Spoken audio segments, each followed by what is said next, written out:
Become a wire? When does a cable become a cord? Prerequisites? Are there requirements? I would think. Okay, so there's different. I guess there's different.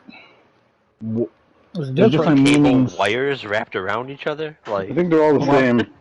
No, cable has different meanings for the same word. I think there are a couple of words like that in the English language where they're one word, but they have like different meanings depending on what context you use them in.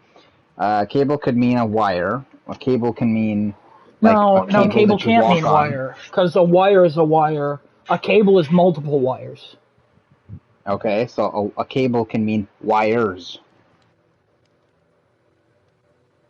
And then a cable can also mean a cord. I don't see a group of wires like 10 feet apart and go, hey, that's one cable. You could technically. A cable is also a cord. A cable is also a form of media you watch. Cable is also something you can walk on. Cable is also something that they can use to fasten something else. Well, yeah, again, like a cable for a bridge that's like multiple. Yeah. Like it's just a bunch of wires like stringed together to make a cable for like strength. All right, and I think cord is like not a technical term, and like a cable is. I think cord is just like what. Cord's just like a catch-all. Okay. Yeah, cord is a catch-all. Singular wire. Yeah. I like it. Yeah, like a wire is actually the technical term for a wire. A cable is a bunch of wires and like one thing. Cable can't be a bunch of wires because when you walk into an electronics store and you ask them for a USB-C cable, it says cable on the box. That's not a bunch of wires. Yeah, but if you cut open the cable, it's a bunch of wires inside the cable. Thank you for coming to my TED Talk. Now it's one wire in there, though. They have USB cords that are one wire instead of multiple wires. But it has a bunch of little fibers in there because it's multiple. So now cable equals fibers. Well, fibers make up wires. So now cable equals wires, which equals fibers. We're slowly going into the mathematician talk here. Anyway, all right. Now hold on. Yeah, so now we got another whole thing to talk about lines. Lines can mean lines on a graph. Lines can mean telephone lines. Why do you go for definitions? Lines can mean waiting in line at a theme park. Lines. No, that's a queue. Yeah! So a line is still a line regardless. You're standing in line. You can also say that. That's still a valid thing to say. So like, what makes a power line not a cord or a cable? I think it is a cable, and a cord. It's got not a cord. Or is a line multiple cables attached to each other? So a line equals cables, which equals wires, which equals fibers. So they're all the same. So it's all the same. Yeah, I mean, basically, yeah. I mean, like... This is a very complex Pythagorean theorem equation here. Alright. I don't think you know what Pythagorean theorem is, but sure, yeah. And also, you don't understand. This is also a quadratic equation, so listen. I know what I'm talking about. You be quiet there, sir. Hey. I don't know math, so I'll take your word for it. Dumbass. This is a family show. I'm doing good. I'm doing good. A family show, excuse me? I'm doing good. Anyway, so are we done with the lines and cables talk? I think so. Okay, all right. I'm glad we all understand what lines, cables, wires, fibers, and any of the above are. Okay. Oh my. How's everybody doing tonight? Just said. You already asked that. I already responded. I'm sorry. I didn't get a response from a third very valuable member. So why don't you shut your mouth? No, he's gone. He doesn't work here anymore. Oh my god. Listen. We don't talk about the waste of life and space that once was. You mean the fourth member, Desunoto? Kevin's the third member. Are you what? Okay. What number? What number are you? The first? We're tied. I'm not the third member. You and I are tied for the first number. Though who shall not be named is the second. Oh, you. Kevin is the third, and Desunoto is the fourth. All right, very valuable fourth member. What about Quinceañera over there? No, we already used that one. Colossus. Colossus, sure. I like it. Colossus doesn't count. Colossus is the ever-rotating fifth chair. The spinning, rotating office chair that's like in the corner of a room? It's just spinning at a velocity that is too crazy. You know, it just keeps flinging them off. The velocity is too tall to measure. Anyway, guys. Wow. Okay. So, what have we all been playing over last week? Anybody want to go first? I would like to go last. All right, Adam, go ahead. I would like to go last before Kevin. Last before Kevin, wow. You can't go last before Kevin. You go first. Ooh. The power move. All right, then I guess I'm going to go first because he doesn't want to go first. When the restaurant just gives you the check. Yeah, I guess so. I just hand the check. What did I play last week? Call of Duty Vanguard beta. We played that last week.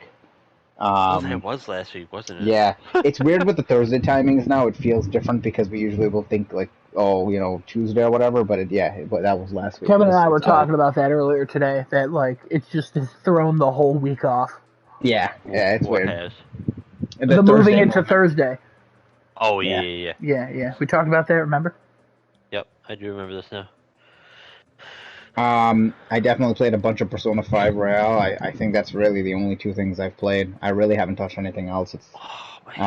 Persona 5 has been just eating a lot of my time up with gaming. Just overall, just with how I'm so enthralled in that story.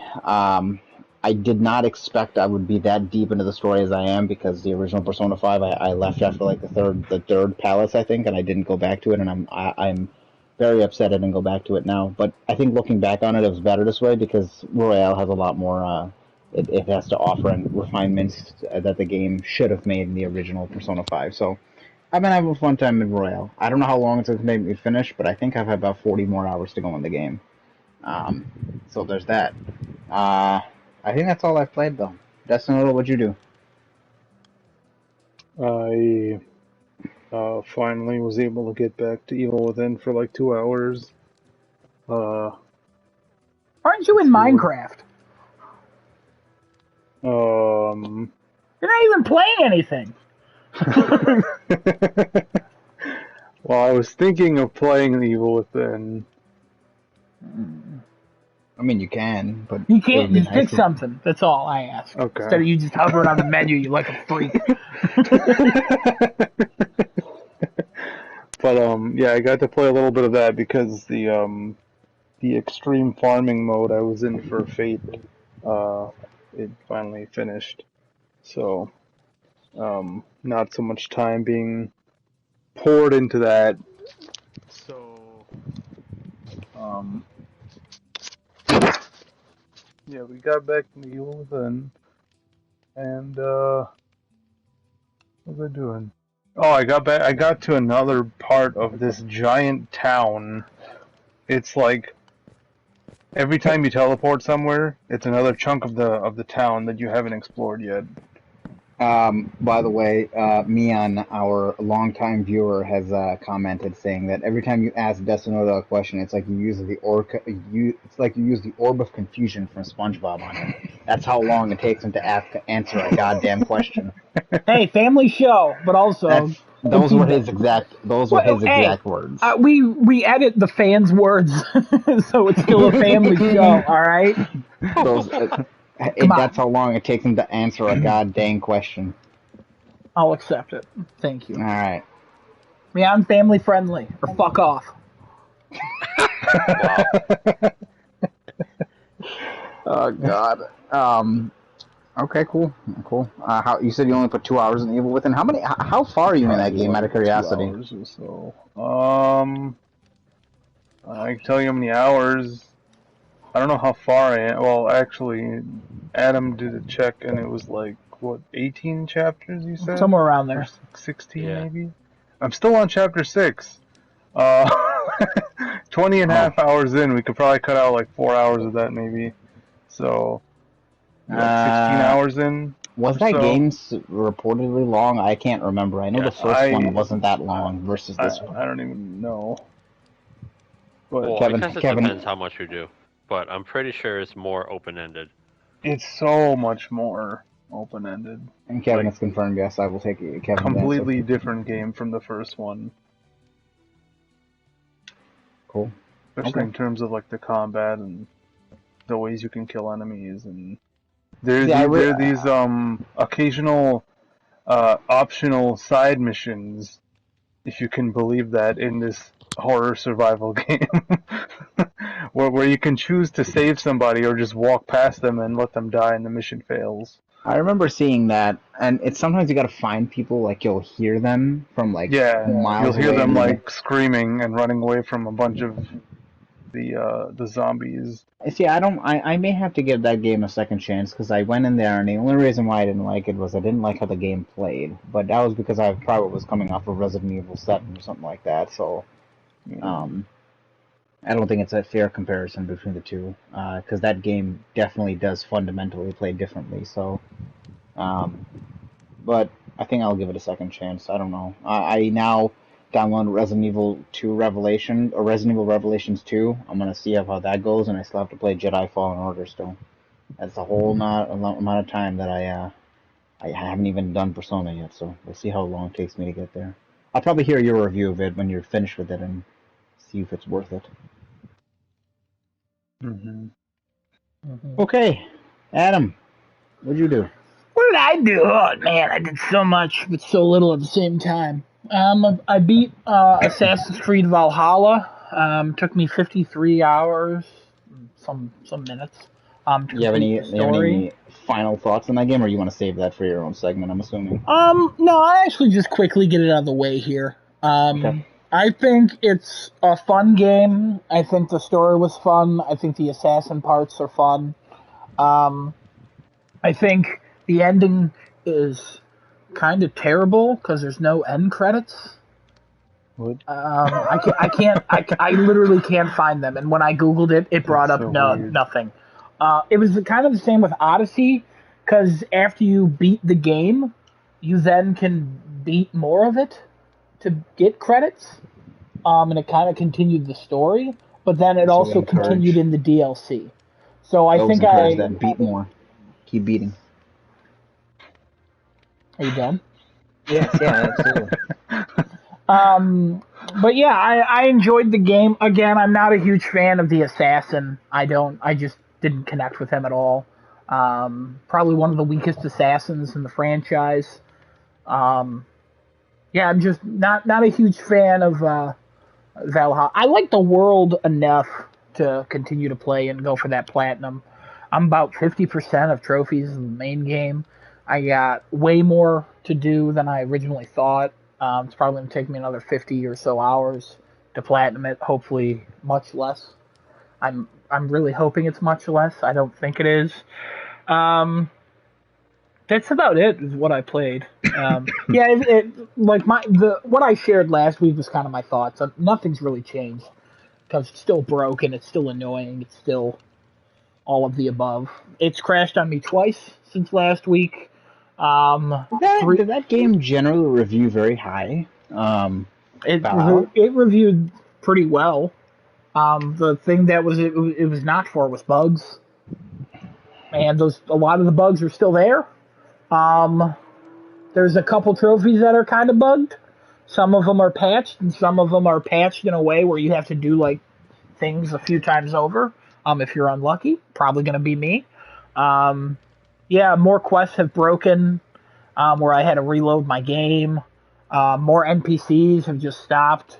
One NPC floated away, like just straight up, just into the sky. It was weird. It was night forever. It wouldn't stop being night. It rained, and the sound of the rain continued, but the rain ended.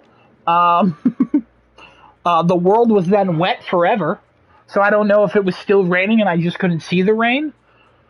Yeah, there's a quality game from Ubisoft. Yeah, I mean, there's been like fun quests and stuff, but just a lot of technical issues. So. Keep it up, Ubisoft. Keep making those Assassin's Creed games. You guys are doing great. I mean, keep going. I'll buy them. Keep it soft and Ubi. Yeah, this guy will keep buying them. Yeah, a lot of people keep buying them, so keep what we do. We criticize and then we go, yeah, all right, I'll buy that. yeah, exactly. Oh man, I hate everything about that. A new one's coming out? Oh yeah, okay, yeah, I'll get that. Maybe they turn it around. All right. Anything else you did? Oh, I want to talk about a movie I watched. I watched a movie called Kate. Yeah. I've told you a little bit about this, Genesis. Kojima watched it too. Who? Kojima, the god? Mr. Kojima. Kojima I thought you said Jima, like your grandma. And I was like, alright. Cool grandma. Kojima-sama? What did Kojima-san think of it? Kojima-sama? He tweeted out something. I don't remember what it was, though. But I think he wasn't what movie did he tweet out with one of the actresses from Death Stranding in that movie? Was that Kate? No, I don't think so. I don't think anybody from Death Stranding was in Kate. Leah, no, what's her name? Leah Seydoux? Yeah, Seydoux, yeah. Was she in Kate? No. Okay. She's in the Bond movies. She'll be in No Time to Die. That's what he tweeted out. She's going to be in No Time to Die. Okay, never mind. I apologize. Keep going, Adam. All right. This movie is kind of your generic, like, an assassin who's retiring out for revenge because they can't retire. No. And it stars Mary Elizabeth Winstead, best known as the girl that Scott Pilgrim falls in love with in Scott Pilgrim versus the World. She's in a bunch of other stuff too, but that's what she's best known for. Rebecca Flowers or something? Ramona Flowers. So close. Ramona Flowers, that's close. She does great. The action's pretty solid. A very violent film. Pretty good plot. Mostly takes place in Tokyo. So beautiful scenery, like cinematography's pretty good. The story has some good moments. So like if you're looking for something where it's like good action, it's pretty, and it doesn't overstay its welcome, I think that's a perfect movie. It kind of reminded me of Extraction with Chris Hemsworth that came out like a little over a year ago. That was good, but Extraction went on for way too long. Could have been like 30 minutes shorter. But yeah, I really enjoyed it. So highly recommend Kate if you have Netflix. Turn that on, watch it. So that's it. Thank you. Yeah, Kevin, what'd you do? So I played the Call of Duty Vanguard beta a little bit more. That was a lot of fun. It was so much fun. Mm-hmm. Found out that I'm much better at the 3-line rifle than the Kar 98. Mostly because the Kar 98 is not. I don't know if like stuff is missing or not because level caps and whatnot in the beta, but the Kar 98 just can't really be outfitted to be anything but a scoped rifle. There's very little in there for sprint to fire speed, aim down sight speed, and stuff like that. Whereas the 3-line rifle, I started getting disgusting with that because I just set it up without a scope on it and played like old school Call of Duty with bolt action rifles with that bad boy, and it was great. Okay. So yeah, I played a little bit of that. I got the Bren. That gun was awful, which is sad because it was amazing in Call of Duty 2. But anyway, and then I played Kena Bridge of Spirits and a little bit of Diablo 2 since that came out today. And got some reviews going for them bad boys, so I'm going to jump into that nonsense right now. First of all, we're going to do a Diablo 2 Resurrected Blitz review because there's no real reason to review this at all because it's a straight remake of a game that already exists. So Diablo 2 Resurrected is literally Diablo 2 plus the Lord of the Destruction expansion released again and more pretty. can run at 60 frames a second, or you can run it with a quality 30 frames per second, but you should just go performance mode. And yeah, I mean, Diablo 2 and Lord of Destruction was already like one of the most amazing games like ever on PC. So when you don't change anything, it's real hard to do anything wrong. There was a few quality of life changes with character stashes and stuff that have been working out pretty well. The only issue right now is that there seems to be a lot of server issues for some reason. Everything was totally fine during the beta, but there's been all sorts of issues today with the game releasing. It'll probably be ironed out because that's usually how Blizzard releases like this go. Like World of Warcraft, especially, where it's like, oh yeah, night of, day of, whatever you want to call it, just everything goes to absolute crap, and then like 12 hours later, oh look, we fixed it. So I expect it to be all well and good tomorrow. But aside from that, the only thing that I'm going to freaking harp on with this damn game is that they didn't actually change anything with the cursors. I'm playing this on PS5. You can't use mouse and keyboard. Tried that out. That is not supported.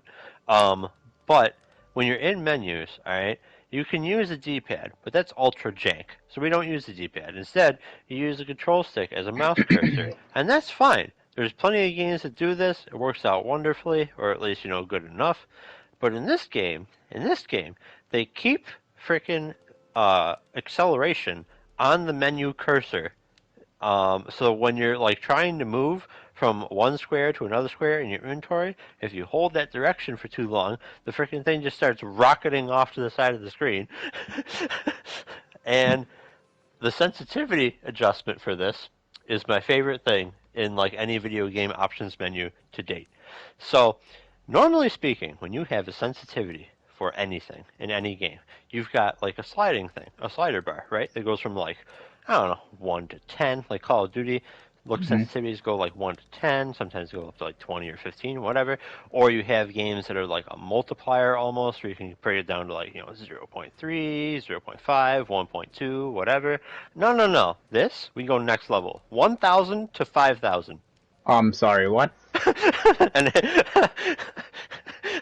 so your cursor sensitivity is 1,000 to 5,000. That is your slider bar, and it goes up by increments of 120 or so.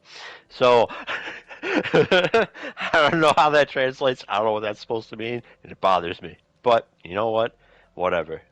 In the grand scheme of things, that's a minor issue, minor inconvenience that eventually you get used to, and you kind of get muscle memory going. Other than that, I mean, it's Diablo 2, and oddly enough, Diablo 2 stands the test of time, and you can still have a lot of fun playing this game, and it doesn't really have outdated mechanics, and it doesn't feel like it's outdated when compared to things like Diablo 3 and Path of Exile. So, yay. If you're not swayed by anything that's going on with Activision and Blizzard right now, and you're still fine with buying their games, $40, this is a deal. And that's Diablo 2 Resurrected.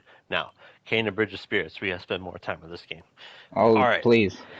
Kane and Bridge of Spirits, Ember Lab's first journey into making a game, and oh my god, they are coming out swinging. This game is really, really, really good. So, where do we start? Graphically, it's pretty. A lot of people are comparing it to like Pixar and DreamWorks movies. I mean, obviously the animation isn't going to be all the way up to that standard as far as I'm concerned with what it looks like, but it's still really good. The environments are very pretty, very vibrant. A lot of color usage in the game, which is good because corrupted areas look more like grayscale and like reds and purples as opposed to like just the normal colors you would expect to see in life, like a lot of green leaves, brown dirt, brown trees, stuff like that. Trees are brown? They are. Well, the trunks are. All right, so brown and green. Is that better for you? All right. No. That was a fair point. I forgot the trunks were brown. I kind of just thought the leaves, and I was like, oh, no, he's right. It's Talk about the tree interesting. trunks. Leaves don't just float in the air. That's what I thought for a while, and then you just corrected my sense of thinking. That's a bush. All right. That's what I've been staring at all these days. So, the music is pretty good. It's real easy to just get lost in the gameplay and not really hear the music, if that makes sense. Because it's not like a ton. At certain points, it gets bumping, and it's like Dark Souls almost levels. But like the general music is very calm, very peaceful, and it's not like a constant thing. I don't know. Notes are much more spaced out as opposed to like boss fights when everything gets a lot more intense. Sound effects are pretty good. The only issue I have with sound effects in this game is I wish there was a way, or if they like just patch up the audio, if this is even possible. I'm pretty sure it is. To make the characters' sound effects lower than where they're at, because the character is loud as hell, and it's harder to get an idea of what's going on with 3D audio when things are like they're still like in the fight with you, but if they're like at a certain distance where like the sound's just quieter, you constantly swinging your weapon and like going is too loud and you can't hear everything else going on over there. So that's really my only complaint there. Otherwise, the sound is great. I mean, you can tell what's going on. You can still hear things that are like behind you getting ready to attack or whatever. It's just not as it's not mixed as well as like Returnal. Returnal's mix of the audio is just fantastic from what you've described and all that, and what we've heard when you were playing and we saw that. My God, Returnal's music and audio overall is just really good. Yeah. Returnal's like the standard for that at this point. But like I said, there's nothing really overly wrong with it. It's just that one thing. If they've patched that, So as far as like gameplay and stuff, this game is more or less a standard like adventure platformer game. You do have like your little spirit buddies that you can command to do things and stuff, but this should not be confused with a Pikmin game because it does those are those little black things, right? Yeah, they're called the Rot. The Rot. There's reasons for that, but we won't spoil much. So it's not really like a Pikmin game though. Like it's not heavily focused on puzzles. The best way to describe what the Rot do for you, it's as if like your character had magic. That is the magic. Those are your spells, right? They're just as useful in combat as they are in like manipulating the world and like moving stuff around or whatever. In fact, you're probably going to use them more in combat than in the world. Combat plays out. It's all over the place in a good way. There are engagements that will take like no time at all, and then there are boss fights that you're going to be trying to figure out what the heck you're supposed to do to actually like have a chance against the bosses. And this is honestly the coolest thing about the game. I'm in I believe, unless something else happens to extend this game, I'm pretty sure I'm on the last like section of the game.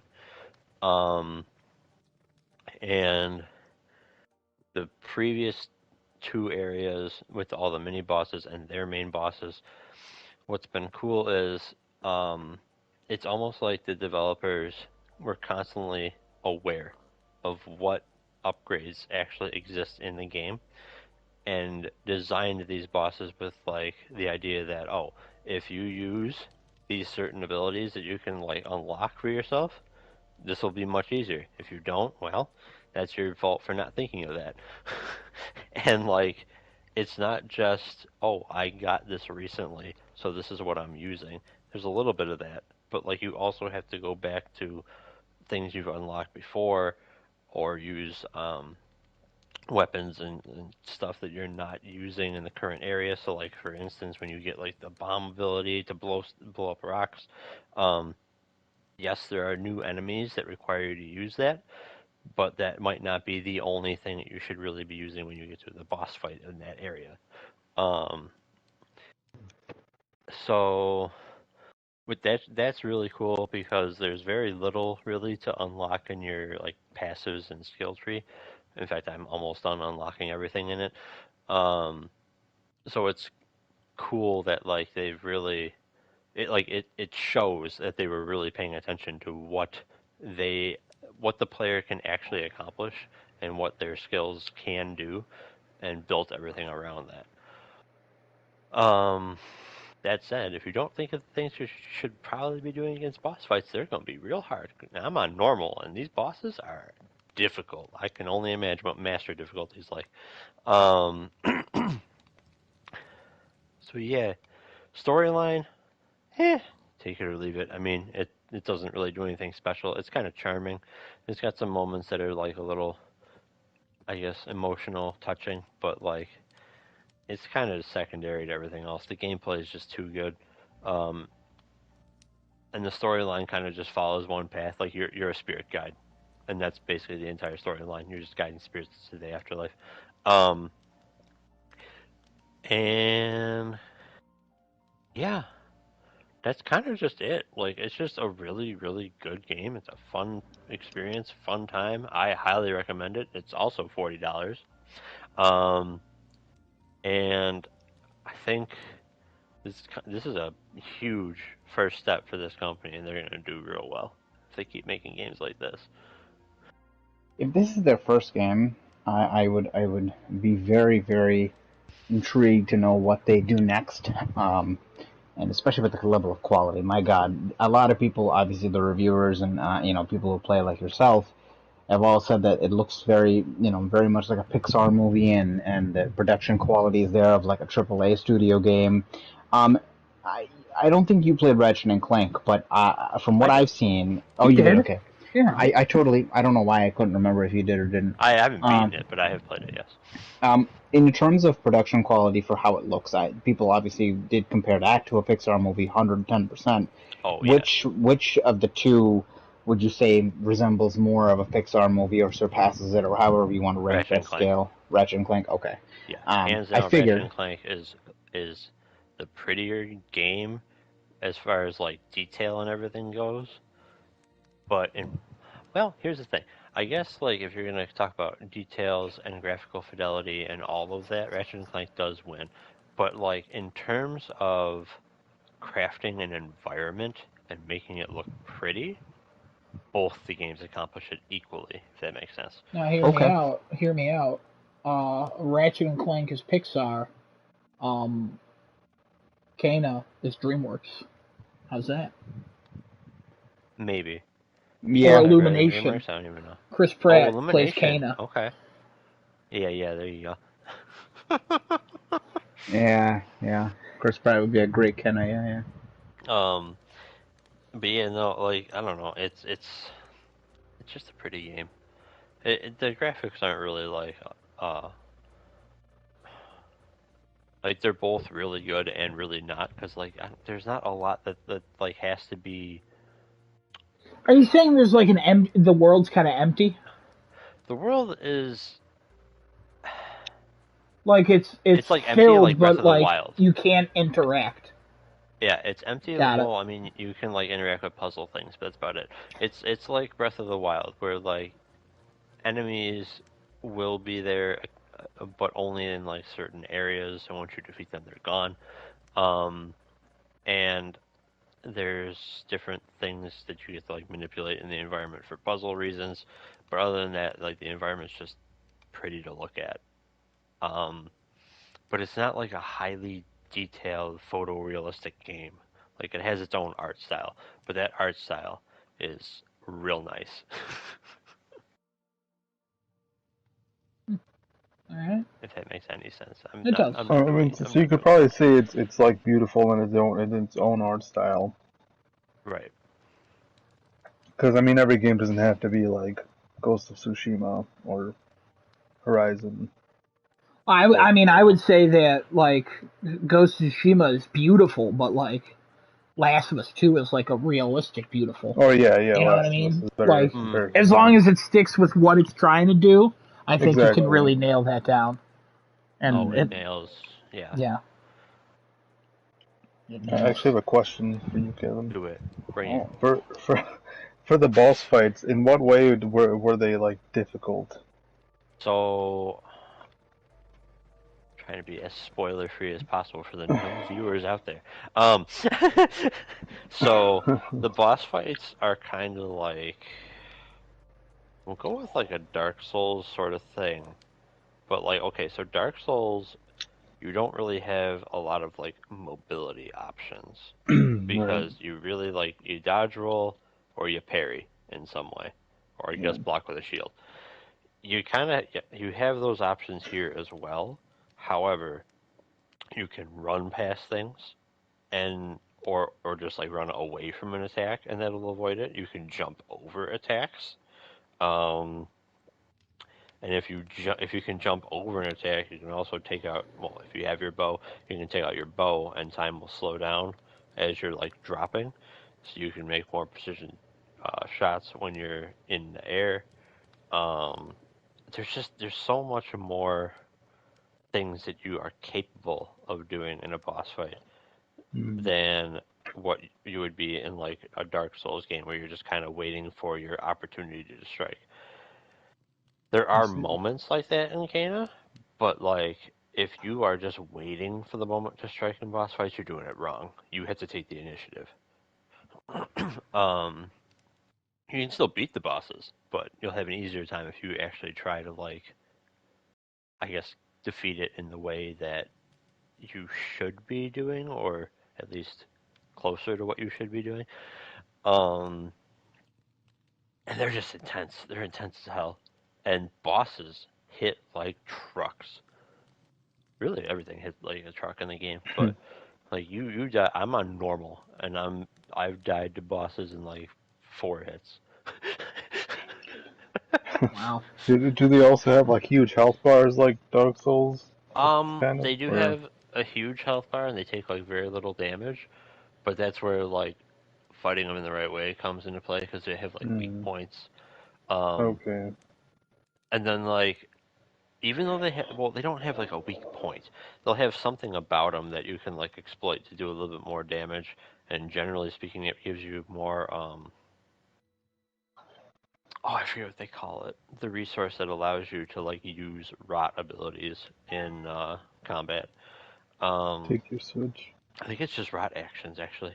But like even when there's specific weak points or things to target on a boss, yes, it does the extra damage. Yes, you're gonna want to like take advantage of that, but there may also be a better time to do that, and not just do it like, oh, it's right there, bam.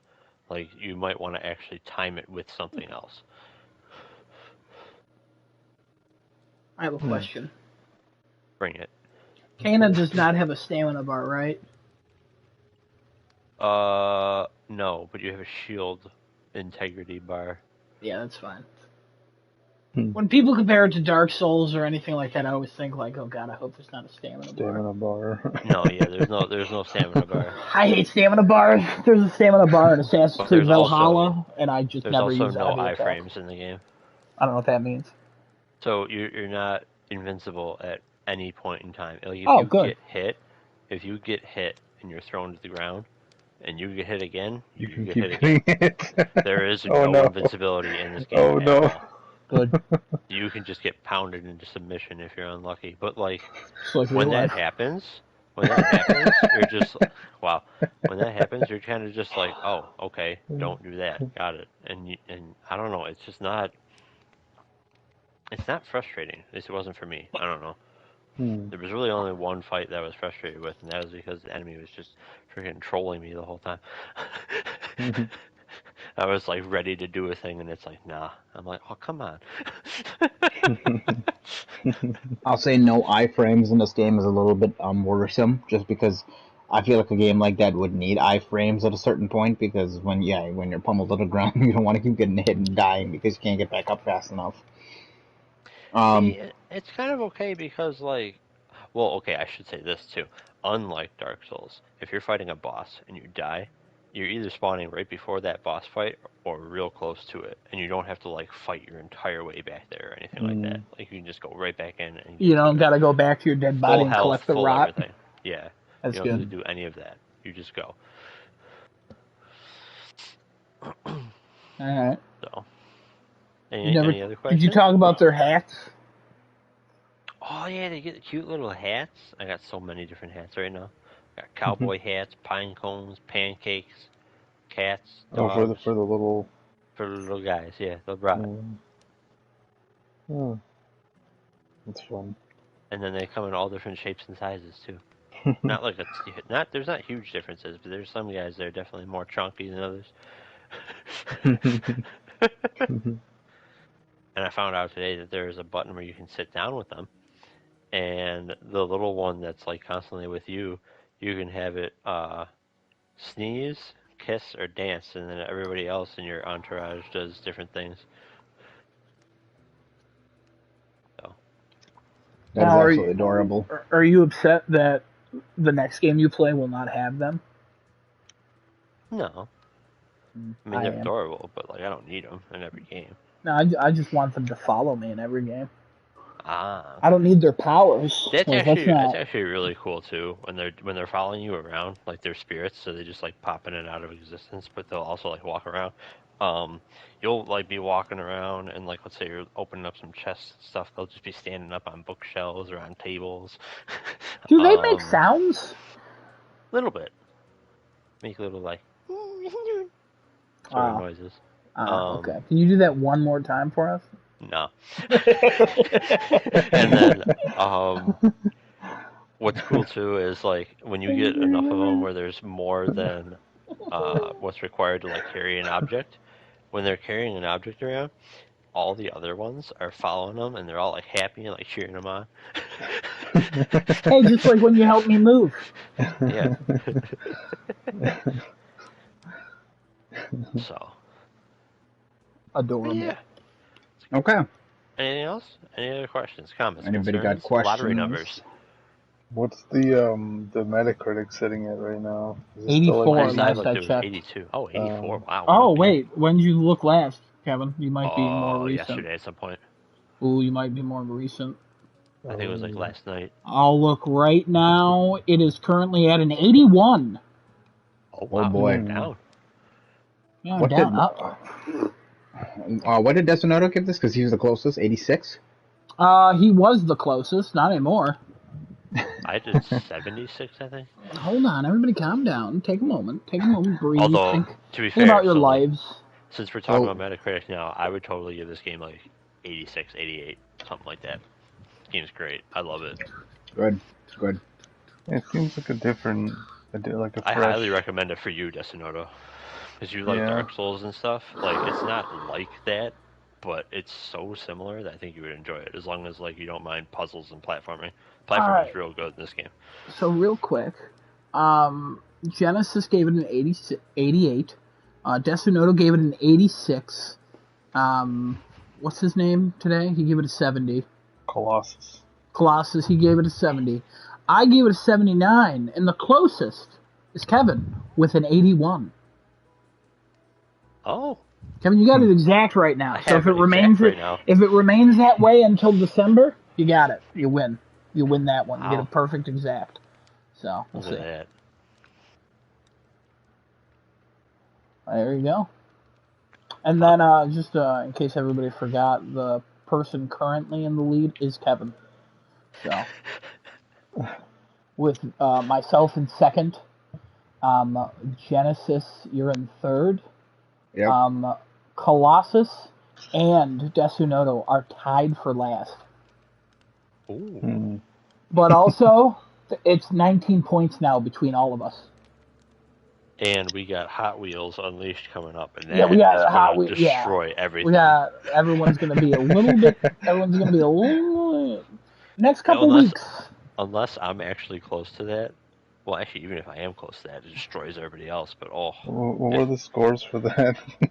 Genesis 62, Devito 87. Yeah, 80. Yeah, you lost this one. Yeah, game's not even out. If it comes out as an 87, it'll be the highest scoring Hot Wheels game ever made by like 40 points. So got a lot of promise. Sure.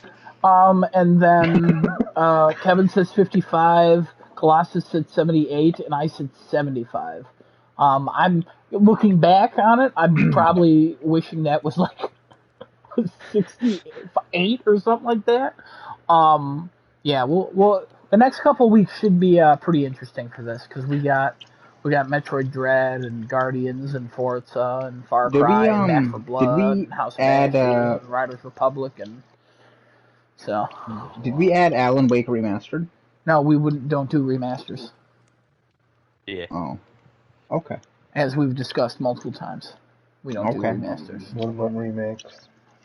Or we don't do remakes unless it's a completely change. Like for KOTOR, we will do KOTOR because we don't know what that's really going to be like, and none of us really are familiar with the original. And it's also been, I mean, you are, but also by the time that game comes out, it's been 20 years since that game came out. Well, so scores are completely different, ratings are different. So yeah.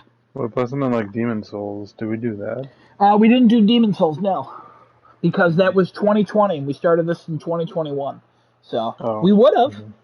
That would have. Yeah, I would have. Yeah, that definitely would have been one. But yeah, like we would have done Ratchet and Clank in 2016 because that was like a different take. Way different, yeah. It really depends on each game, but yeah, typically if collections and stuff, we don't do. Like even the Spyro and Crash Bandicoot collections, I don't even know if we would have done. But we might have because it's 3 of them and they were so changed that we might have. But yeah, no, we don't do remasters typically. Thank you for your question. But yeah, next couple weeks could change because before Devito, you were in last by like 10 points. Then Kana came out, and now you are tied with last, and there's 19 points between first and last. So Kana was a real big one. Because Colossus was way off for that. Kind of sad it's going down. So am I, but at the same time, bring it closer to a 79. Give me that point. You know what I mean?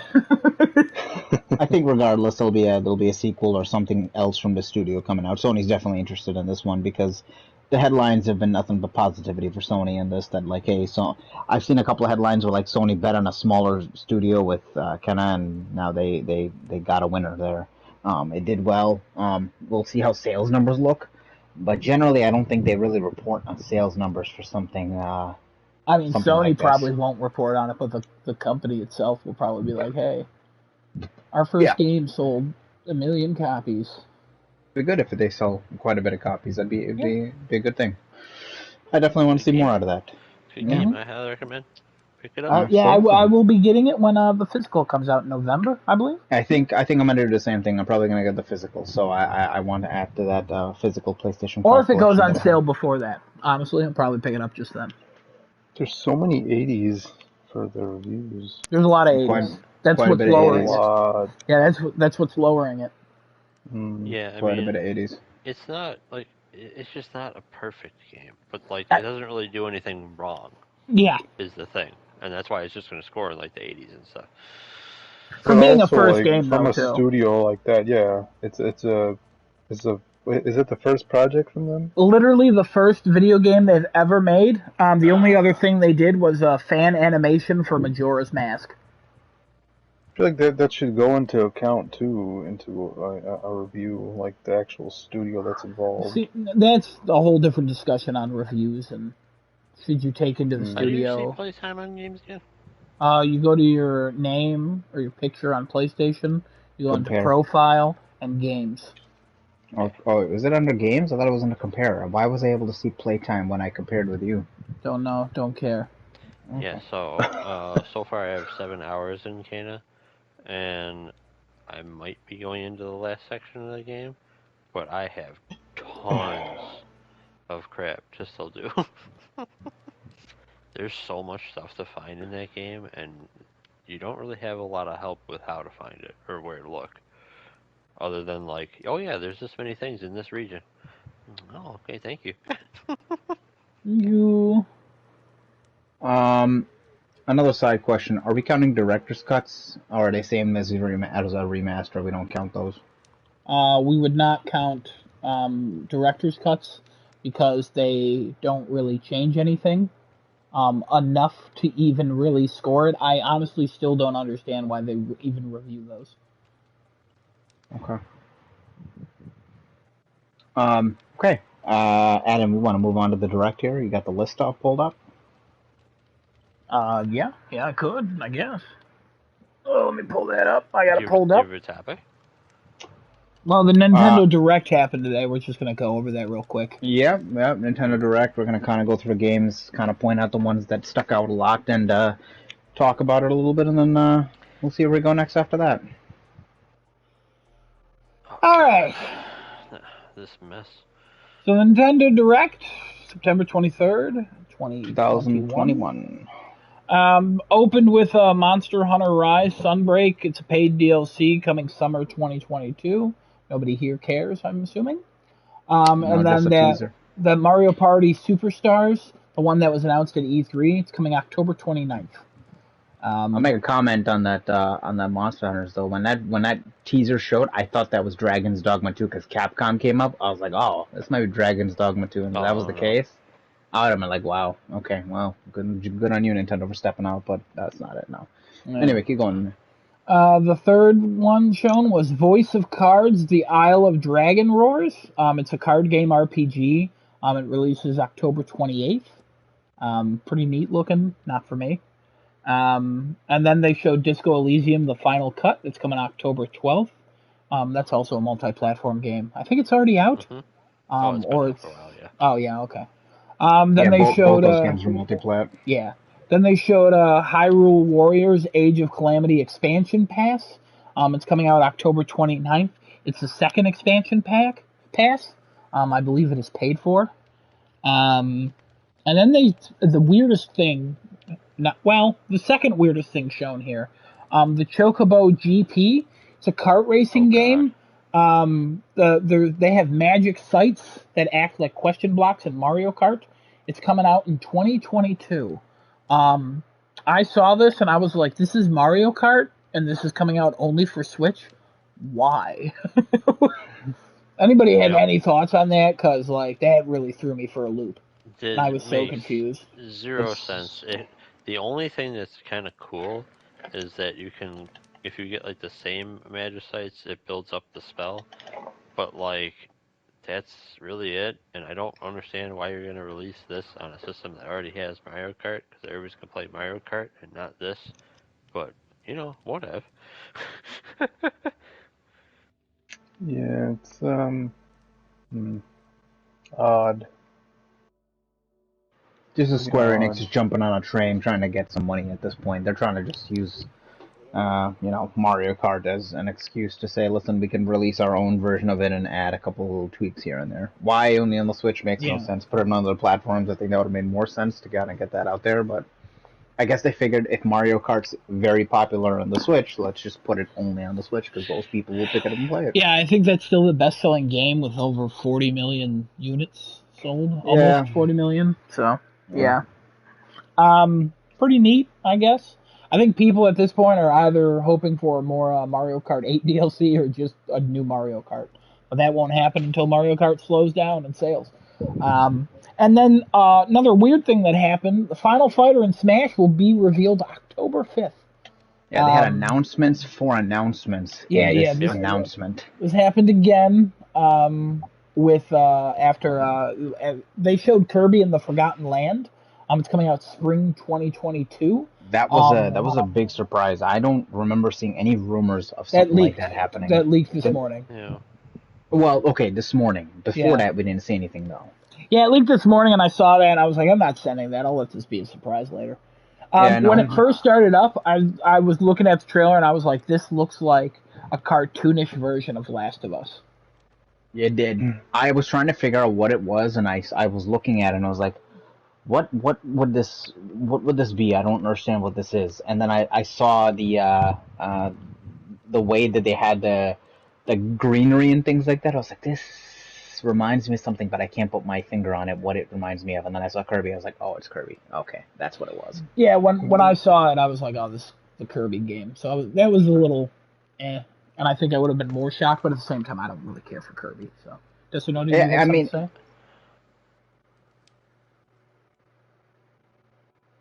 Maybe not. Devito, had anything to say, Devito? No, he doesn't. He died. No. He's not even moving in the game. He may have just stepped away for a minute. Yeah. I'm a Kirby fan. I don't know about this game. I really? I don't know how well Kirby is going to translate into a 3D environment. Plus, part of the fun with Kirby games, at least for me, because I haven't played anything on like DS forward. But the games for NES, SNES, and 64, which was I think Crystal Shards. What was cool about those games is that like you could finish a level, but then a good chunk of those levels also had like secret exits that you had to try to find or figure out how to get into, which usually revolved around having specific power-ups at certain points in the level to get into areas that you only can get into if you have specific power-ups, and none of that kind of stuff was shown, which, like, I guess you could say, oh yeah, this is the first trailer, why would they show things like that? But, like, if that's not in this game, then why? Like, I think that will be there, because they did show power-ups. And they did specific things, so I would assume that would be in there. They did show the power-ups. They showed sword and needle and another one that I forget. The spikes. That was needle. Oh. But like, I don't know. It just didn't look like a Kirby game, and plus it looked like it was very unpopulated. Well, yeah, I mean that's Switch. Yeah, but for some reason, I know the disclaimer in the beginning was like this is not final footage or anything like that. I'm surprised at how it looks for a 2022 game. It doesn't look finished. I mean, it's not. No, I mean, it looks farther than 2022. It looks like it's 2023, like almost 2 years out. Oh, I see what you're saying. Yeah, I don't think it looks like a 2022 title. Like, I think they still have quite a bit of work to do in the game. Although they showed off AI, they showed off all that stuff. When was the last time we actually got a full-fledged Kirby game? That was the Wii, right? Epic Yarn or something like that? I want to say there was a game after that, but I'm not... There was one released on Switch. There was one on the Switch? It might have been Epic Yarn, like, remastered, though. No, Kirby's Woolly World? No, that was Yoshi's Woolly World. Oh, yeah. There is a Kirby game on Switch, though. The reason why I'm bringing this up because I thought it was a very long time since we actually got a full-fledged Kirby game that didn't involve, like, that Yarn world that he's in. Look, we just need Kirby Superstar 2 at this point. Kirby Superstar is the pinnacle of Kirby. Kirby Star Allies is a 2018 platform game that came out for the Switch. Oh, okay. Wow, it must have definitely gone on the radar. Yeah, it was mostly... Kirby's mostly been 2D stuff. So this is the first time it's been 3D, right? They need to... Yeah, I guess they needed to... They needed to, flip the formula out and do something different, so... yeah, also inspired by Super Mario Odyssey, if you couldn't tell. They confirmed that. I thought when I saw the buildings, I thought it was like an old version of that town from Mario Odyssey, the city. I was like, is this Mario Odyssey like 3 or something? Like they're looking at maybe going backwards or something? But the art style didn't match, and I was like, this doesn't look like Mario's art style, but I think that the city looked familiar. I was like, maybe that's the city, I don't know, but... Yeah. I mean, we'll see. Okay. 2022 is still stacked. It's a big title for Nintendo. I mean, that's one of their main mascots. Not mascots. I mean, their main first party games. Kirby. Mascot works too. You were right with that. Is that considered their mascot? I would consider it one of their many mascots. Okay. If it's in Smash Bros. I was gonna say that, then I was like, I wouldn't consider everybody in Smash Bros. A mainline mascot for Nintendo. Maybe like the actual for like Nintendo stuff. Yeah, okay. The Nintendo characters from Smash Bros. Yeah, we'll go with that. Better. It's a better explanation. And then after Kirby and the Forgotten Land, it was an Animal Crossing Direct announcement. It's going to be in October. It will provide new free content in November, but more details will be revealed at the event in October. And then after that, it was Mario Golf Super Rush, the second free update. Koopa Troopa as a playable character, Ninja, a fan favorite, I'm sure, as a playable character. I love those things. And 2 additional courses, and also releasing later today, so it should be out now. Can I ask? That's a golf game. Kano. Why were they running? Okay, so that's a new thing that was added in this, where I believe, because I haven't played this game, I haven't really looked into it, but I believe it's a particular mode of play where after everyone hits their balls, you all like take to the course and run to wherever you hit it to, and you can just freaking deck people and like. So you guys are close. The game, I'll remind you, is called Mario Golf Super Rush. It's called Super Rush mode. It's basically speed golf, and you have to go super fast. So Kevin, so it's out of turn. Okay. Yeah, it's everyone's just going. But they're running. Yeah, you have to run to go to your ball. You have to get to your ball and stuff. And there's obstacle courses and stuff, of course. And you have like special powers, and you can check people and knock them off. That's so crazy. I saw the running. I'm like, this is a golf game. What happened here? Yeah, it's a that strange golf game. That to me was like, oh wow, okay, so they're actually trying to like make it interesting instead of just straight golf. And the last golf game that I played was Mario Golf on the GameCube, and that was just straight up golf. Last golf game I played was virtual golf. There's that little Japanese woman that scared me in VR. Last one I played was on Wii, Super Swing Golf 2. That sounds awful. This is a super fun game, actually. I like title-wise, that sounds awful. Super Swing Golf 2, so generic. It's pretty fun. I'm just saying it's a bad title. Yeah, no, I got you. Yeah. Were you saying something, Desinota? There's There's a zombie that saw me when I'm in the bushes. Okay, so nothing related. Great. Okay. There's a golf course that's on like aircraft carriers in Super Swing Golf. All right, how does that work? That's the wind is against you. Nope. Talk about it after. You hit it from boat to boat, man. I don't. And then you roll off the deck and you cry. That all makes sense to me. After they showed Disney Magical World 2 Enchanted Edition, it was originally on 3DS or something, I think. Yeah, that was because they couldn't get any Kingdom Hearts, so they basically decided to put Disney up. And I was like, why is this being shown here? Oh, because they couldn't secure Kingdom Hearts for Switch. Is that why? Where did you get that information?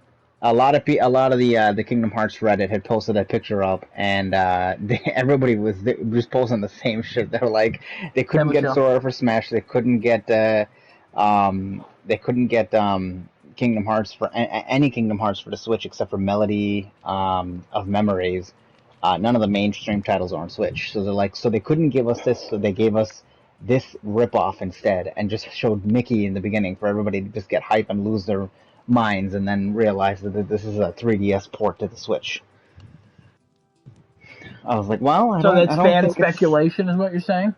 Oh yeah. I'm just pointing that out. Yeah. All right. Yeah, Disney. I don't know if you know this very popular brand with children outside of Kingdom Hearts. Disney game on Switch for kids, 100%. This is going to sell like hotcakes.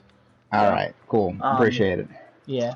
And then what did they show? They showed the cloud version of Dying Light 2: Stay Human. That's coming out February 4th, 2022. Again, this is the cloud version of Dying Light 2: Stay Human. So, very exciting. What does that even mean? It's not. It literally runs on the cloud because the Switch can't run it as a native game. Yeah, they've been doing that with some third-party games recently. This is an online-only also game, and the disclaimer on the bottom it says you need to have an online connection and a Nintendo account to run this game. Yeah, that's where the cloud is online. Yep. And then I don't know if I don't know if it said cloud for Dying Light Platinum Edition. No, it was just a game itself. It was just a regular game. All right. Are you eating? What are you doing? Yeah.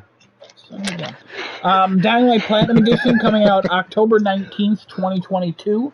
Or 2021, not 2022. That's whoa. Ooh, no, it's 2023. Shut up. And then they showed Triangle Strategy. That's coming out March 4th, 2022. What a name. It's from the people who did Octopath Traveler.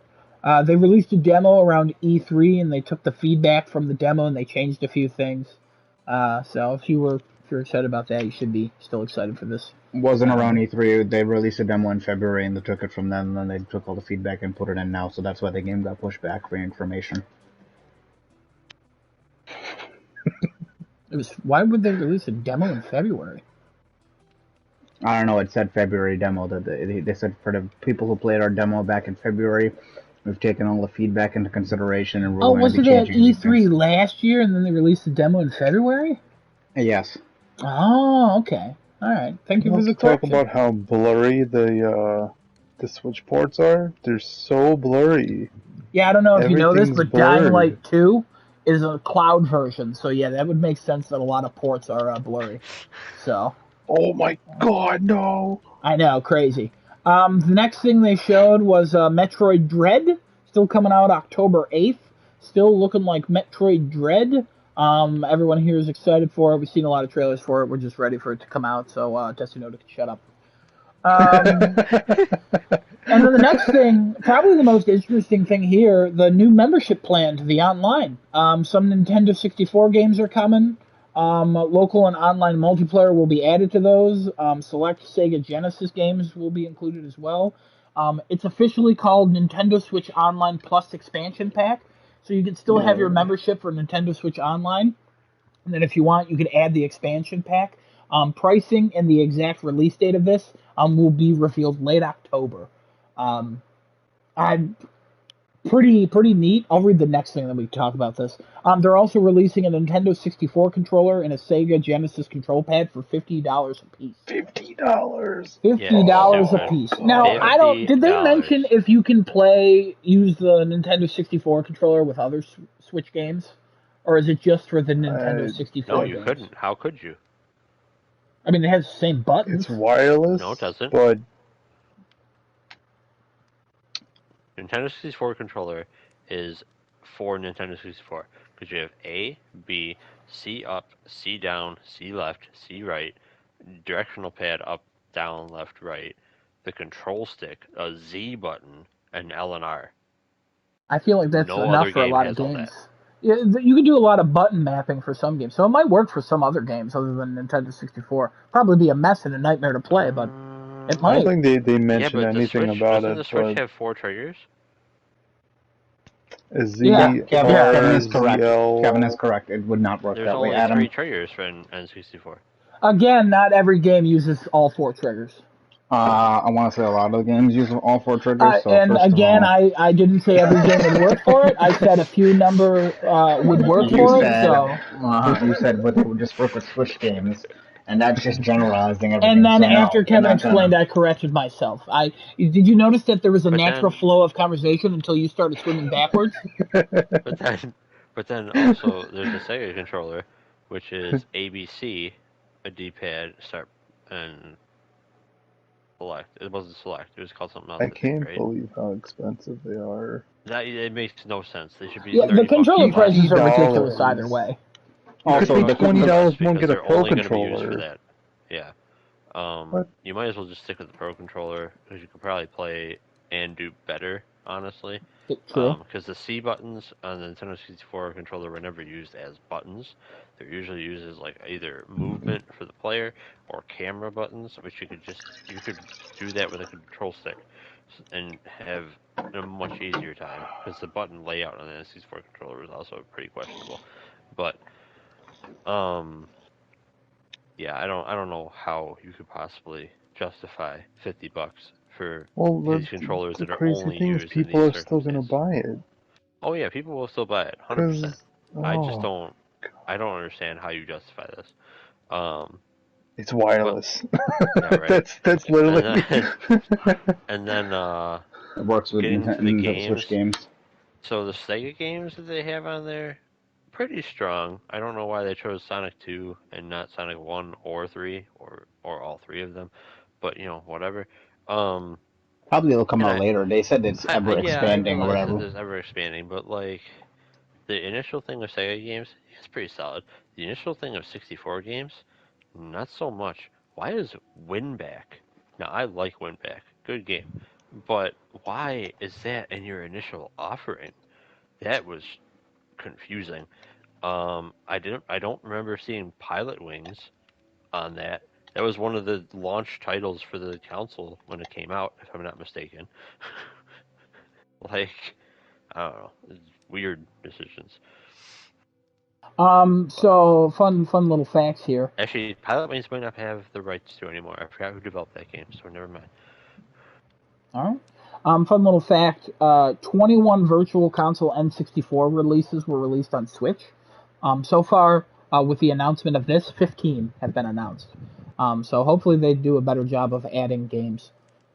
They gave the they did say obviously it's going to be ever expanding. Banjo Kazooie was there, and I was like, how is that still going to stay there when isn't Rare owned by Microsoft? That's Microsoft now, yeah. Yes. So are they paying Microsoft a royalty to put that Virtual Console game back onto the Switch? They might. I don't know if Rare owns the IP to Banjo Kazooie. In the original games, it might be. Honestly, it's not even worth trying to figure out. It's cool that it's happening either way. The one thing that they probably can't put on there is Perfect Dark 64, which is huge. Is that because the game is dead or something, or no? I would just imagine that they can't because Rare is owned by Microsoft and they're working on Perfect Dark currently.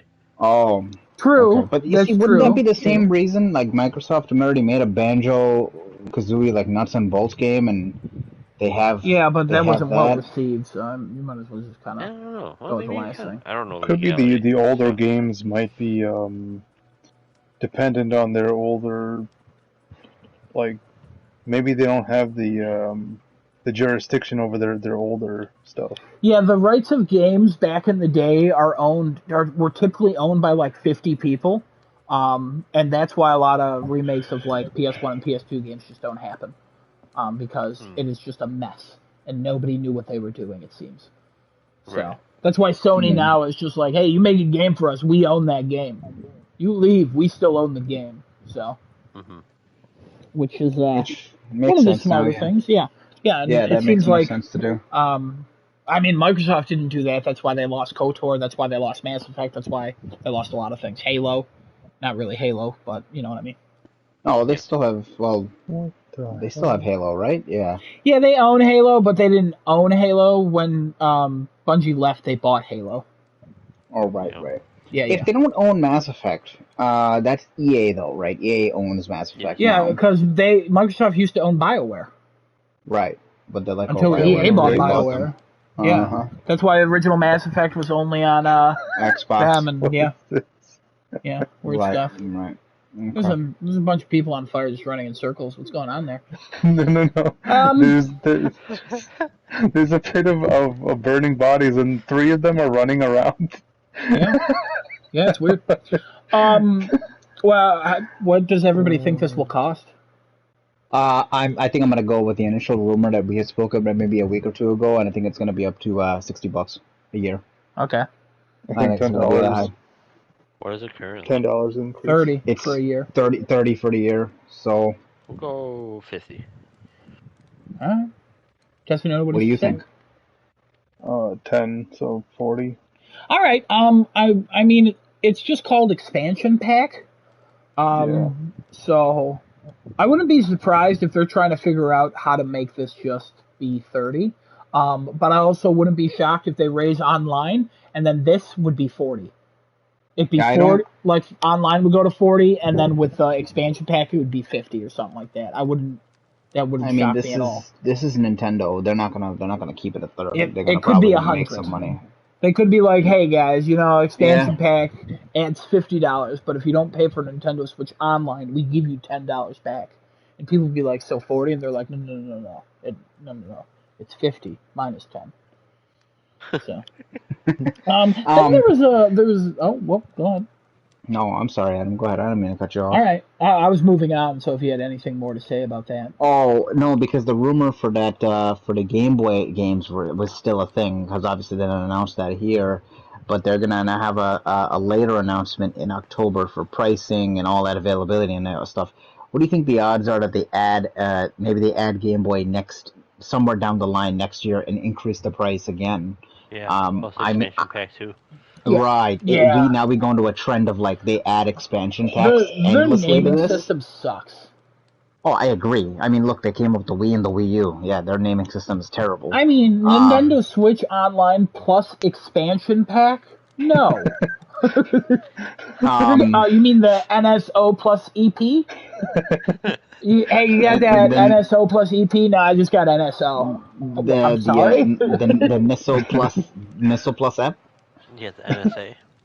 Yeah, but how much do you guys think they're gonna go on an expansion pass or expansion pack train and start to build upon this and create even more expansion packs to start to milk people more along the lines with? Because if they see huge success from this, which I would assume they're going to see a good amount of success because nostalgia sells, and with the wireless controllers, fan base are older people too. So games. Let's say they add now. I think you get free SNES games now with the Nintendo Online Pass. So you'd get this as an expansion. So you get 15 games starting, and then they expand it to Game Boy, and then they expand it to even like GameCube games, and let's say they expand it to Wii games after that. Because this thing takes a cartridge, just doesn't take a CD, obviously. So I could see them expanding that far and adding expansion pack 2, 3, and 4. See, if they do that, they'd be doing exactly what I said Sony needs to do. Game Pass, but for older games. That would be nice. But I feel like this is a more scummy way of doing it, just because they might charge like $10 an expansion pack for it. Yeah, I mean, imagine that, like, by the time expansion pack 4 happens, let's say that's 2 years down the line, one expansion pack every about 6 months or so, right? That's assuming too much to even jump down that rabbit hole, though. Yeah, but that'd be 40 and 40. Let's say that online becomes 40. It's $80 a year for that. People would do that. I could see a lot of Nintendo fan base going, yeah, that's fine. I mean, yeah, you're playing a bunch of games, especially if you're an older gamer and you bought a Switch for your kid. Hey, kid, try out all these games I used to love. Like, that's $80 a year. Yeah, that wouldn't. I don't know where you're getting 80 from. You're just guessing 80. Well, I'm saying $10 per expansion, and then like $40 for the online. They just have to raise it or whatever, Again, you're assuming too far into the future. You're assuming 10, then you're assuming you're going to release more of these, and then you're assuming they're all going to be 10. Like, I can't, for Nintendo, I can barely think of what they're going to do tomorrow. I can't go 2 years into the future with Nintendo. Because they might just be like, we've replaced all our staff with dogs. Woof, woof, woof, woof, woof. And I'd be like, wow, Nintendo. And then Xbox and PlayStation be like, woof, woof, woof, woof, woof, too. And Sony be like, meow, and we'd be like, what the hell does that mean? And then they wouldn't respond for 2 months. Then Abandoned finally comes out. Like, you know what I mean? Like, I can't even fathom what they're going to do. I know what makes sense. What you said, yeah, 100%. If this was Xbox, I'd be like, yeah, this is what they're doing. They're adding everything. It'd be great. If this was Sony, I would have a general idea. It's Nintendo. No idea. They could be like, this costs $2.99 a month. And I'd be like, that is the weirdest number. But honestly, it's Nintendo. Sure. It's going to cost $64 a year to add this expansion pass. Because Nintendo 64. Sure. Like, hey, add 64 cents each month to your Switch Online. That's how much the expansion pass costs. And for GameCube, it's a G plus a cube. What? You can find that on our website, what it translates to. If you figure it out, you figure out how much you owe. Like, I'm not... 1004 or 1008 or 1016, I think, actually. What? Anyway, yes, what was your point going to be? Because I'm still curious to what you were going to say. Oh no, my point is just, we're gonna get if they get on a train of expansion packs, right? What's to stop Game Pass from going up then, and then whatever PS Now evolves into, because we don't know what's gonna happen with that obviously in the near future. Sure. What's to stop them from going up now? Well, Game Pass doesn't seem to have a need to go up now at this point, because I don't think they really need to until they see the viable, like, okay, this is going to be profitable down like X amount of years or something. Then okay, we can decide, okay, we want to pull it up this year, or we want to lower it this year, or whatever we want to do. I think at this point they've already incorporated it into Xbox Live Gold, because you can't even buy that separately anymore. It's like Xbox Ultimate, whatever. That's $15 a month. There's different versions, but keep going. I thought they took away the Xbox Live Gold. There's different tiers, though. It's not, you don't only have to pay $15, you pay less. Right. And then there's always been the rumor, ever since Sony brought a Crunchyroll and Funimation, that there's a new tier of PlayStation Plus coming. So with all these different like revamps and packs and things like that being added, I just, with them leading the trend, it doesn't usually spell a good thing when they lead a trend like that, because then it kind of evolves into other people taking the trend and saying, well, if they did it, we can do it too. They're very much like the Apple of gaming. They will start some stupid trends up, and it ends up selling because Nintendo could sell anything to anybody at this point. But that's why I'm bringing that point up. I feel like it's going to start something that wouldn't be good for the gaming community in a whole, but people will buy it, because it's convenience and all that stuff. I don't know how good or bad it's going to be. All I know is that if this is like, the thing that's confusing me is that if this is your initial offering, right, for the N64 and Sega games, and you're going to expand on it, cool. But like, to what degree? Because Virtual Console still exists, right? Like, you can still buy older games. Yes, but I think certain games are blacked out, like Sega and N64 games are blacked out from there. SNES and NES games what do you can buy. Blacked out? Like, I don't think you can buy Nintendo 64 games on the Virtual Console, right? I don't think you can. I don't know. That's why I'm asking. I don't think you can. The last time I used the Virtual Console, you're basically just it was on Wii, and you basically just go in and you buy older games. But if they're going to have this thing where you just add on games in your subscription, so what? They're just going to keep putting things in there for no additional money? Why wouldn't you try to just sell games as standalone? And why are you banking on people getting a higher subscription? You know what I mean? Let me elaborate here. The Virtual Console was something that was used on the Wii U and the Wii. It is no longer on the Switch. Yep. The Virtual Console was where you would buy all the old games, but since they did away with that and started giving people the free games every month, that's basically what's replaced Virtual Console on the Switch, which is probably why, this makes more sense as to why they announced this then. To Kevin's point, is this is basically the replacement for what they would have originally done as the Virtual Console. Instead of waiting for people to buy old games, get the subscription service and you get all the old games you're going to want. So, okay. They'll add over time, so. Yeah, they'll add over time. I'm even more confused now. There are 49 Super Nintendo. Well, there are 49 SNES games that you can currently select from in Nintendo Switch Online. Everything else has to be done through that expansion pass because there is no Virtual Console. Strange. Okay. Nintendo. They're making a Game Pass for old games. That's what they're doing. That's what this is. That's insane. That's crazy to think that business plan works. It is, but it isn't, because there's no library there. Well, there is a library, but it's not a great library. But this is the thing. Okay, so, can you like own a game? No, as long as you have the pass. Okay, so well, then we why don't would know you buy that. into this? Well, yeah, we don't know that yet. Well, no. Like if you can't own anything, hear me out here for a second. If you can't own anything, who buys into this now? This is we do know this. You will not own this. This is a membership service. Nobody's going to give you a membership service that you own it after the fact that you buy it. That would be a terrible business practice for them to use. That's just common sense. So Game Pass. Yes, it is Game Pass. No, Game Pass. You can own the games. You can buy them. Correct. That's what I'm saying. Buy them. This is not. They're not selling these. These are just part of the membership. This is not something that you would. It's the same thing for the SNES. You can only get the SNES games if you have the what's the word I'm looking for? Nintendo service. Yes, correct. Yeah. And if you back out of the service, you lose the games. They're free to download when you're a subscriber. They don't have a way to buy them. That's why Virtual Console left.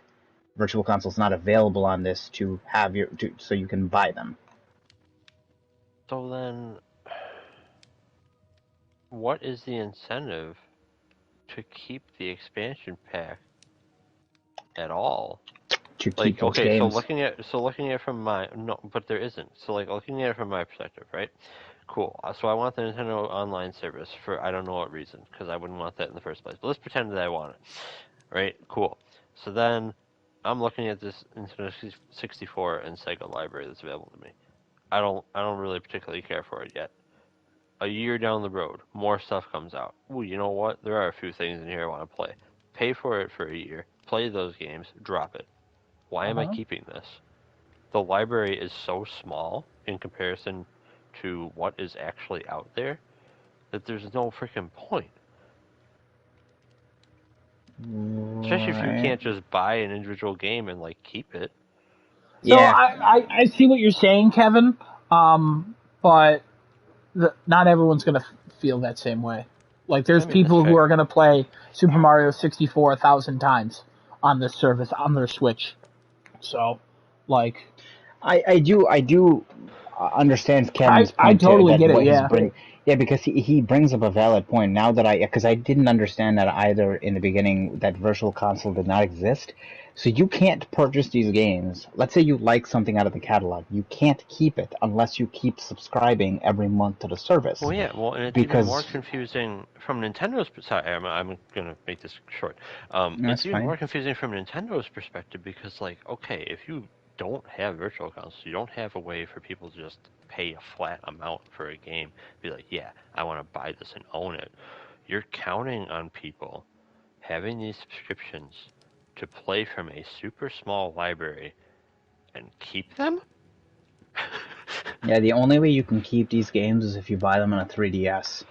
At this point in time, that's the only eShop that's currently still open that you can go in there and buy these old games to keep. And yeah, you can't keep them on. You can't buy them and keep them on a Switch.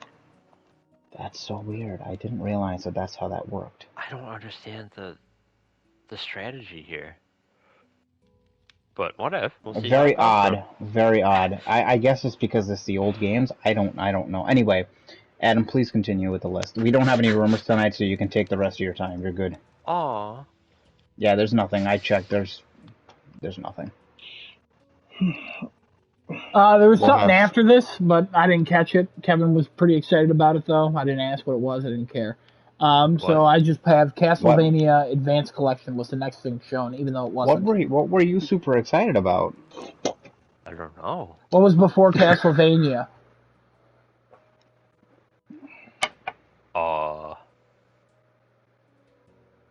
I can't remember if there was something. Yeah, neither do I. So we're gonna move on. And then after that, it was ActRaiser Renaissance. Kevin, that was it. No, that's after. You were excited about ActRaiser though. There was something else before as well. Oh, was it? I don't know. Yeah. ActRaiser, I lost it. ActRaiser is one of the best Super Nintendo games out of all of the Super Nintendo games. If you haven't played it, highly recommend it. Play it. It's super good. ActRaiser 2, not as good, but still a halfway decent game. And for them to be bringing it back with new boss fights and all this other stuff, if I didn't have to own a Switch to play this game, I would be buying it immediately for another console or another system. Yeah. By the way, the Castlevania games are Circle of the Moon, Harmony of Dissonance, Aria of Sorrow, Dracula X, also coming to PlayStation. It was also announced for Xbox. Konami has now come out saying it's not coming to Xbox yet. So, okay, that's coming to PlayStation and Switch? Yeah, PlayStation, Switch, and PC. Huh. Okay. Not ActRaiser. I think that's only Switch. Yeah, no, Castlevania. You specified, yes, you did. And then... Oh. The Castlevania games, with the addition of that, I think almost every game is now available on PS4, PS5. I think you're correct. There's a collection of Castlevania 1 through 3. There's Symphony of the Night and that other one whose name I can't remember. Then there's Dracula. There's no Super Nintendo Castlevania, but that's okay because that game was kind of shit. I'm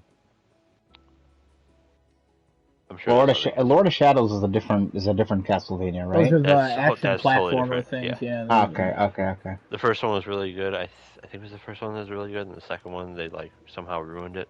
At least that's how critic reviews were.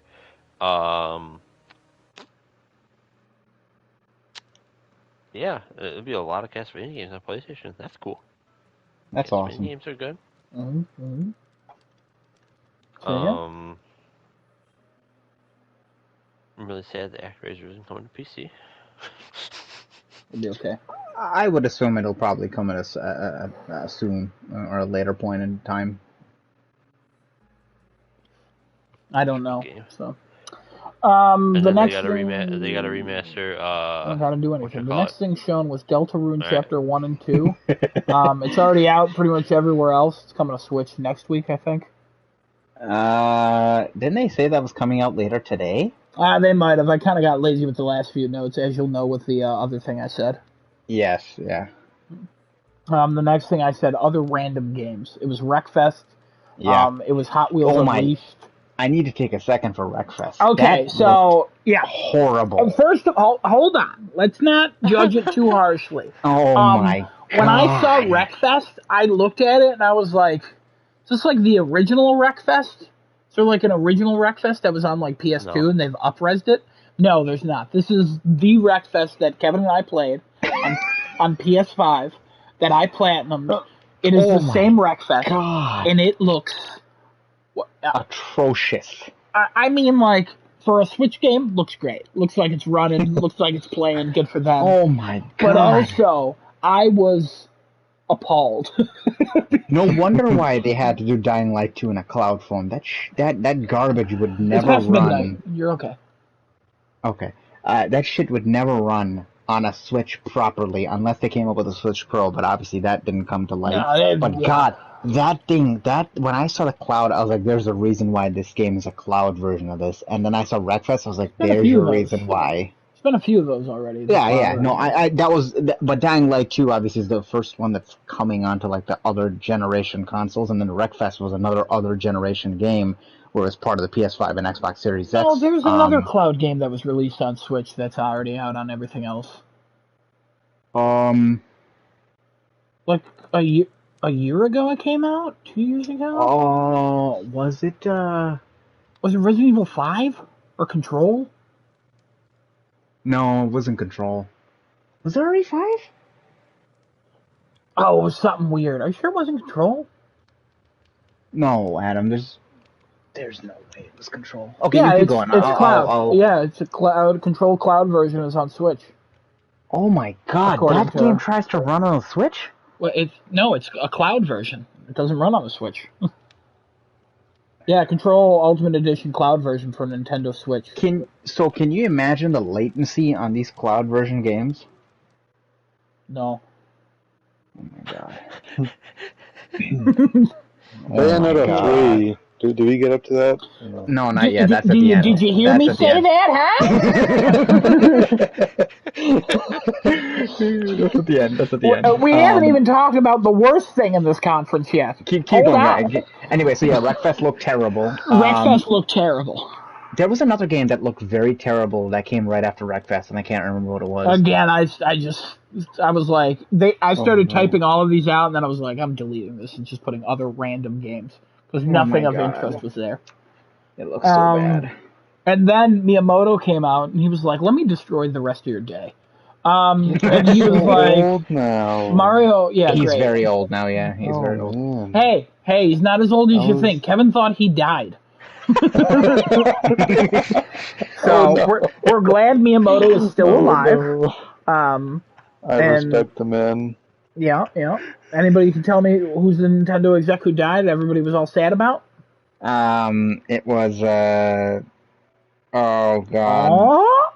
Hold on. Oh, he's Googling. Don't Google. Oh no. Iwata. I refuse. Oh, that's it was what Iwata. it was. Yeah, 2015 he died. Also Reggie dead.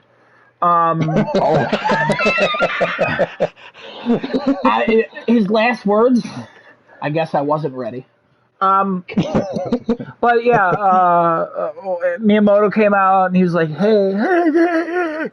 And he's like, I've been working closely with Hollywood. Thankfully not as close, hopefully, as the original Super Mario Bros. Movie. But yeah, coming out winter or holiday 2022, and then he's like North America December 21st, 2022. Everywhere else, who cares? There's no trailer, but they decided to announce the cast, and we got Chris Pratt as Mario. We got Anya Taylor-Joy as Peach. Good version of Peach, but also Kevin said she looked like a doll, which is not wrong. But she's a great actress, and she'd be a great Peach. Charlie Day as Luigi. He should have been Mario. Jack Black as Bowser. He should have been Luigi. What's her name again? What's the lady's name? Anya Taylor-Joy. She's in Queen's Gambit, and she's her name is Anya. Yeah, Anya Taylor-Joy. Okay, this lady. Okay, I don't see how this lady's gonna play Peach. This makes no sense. But it's voice role, so.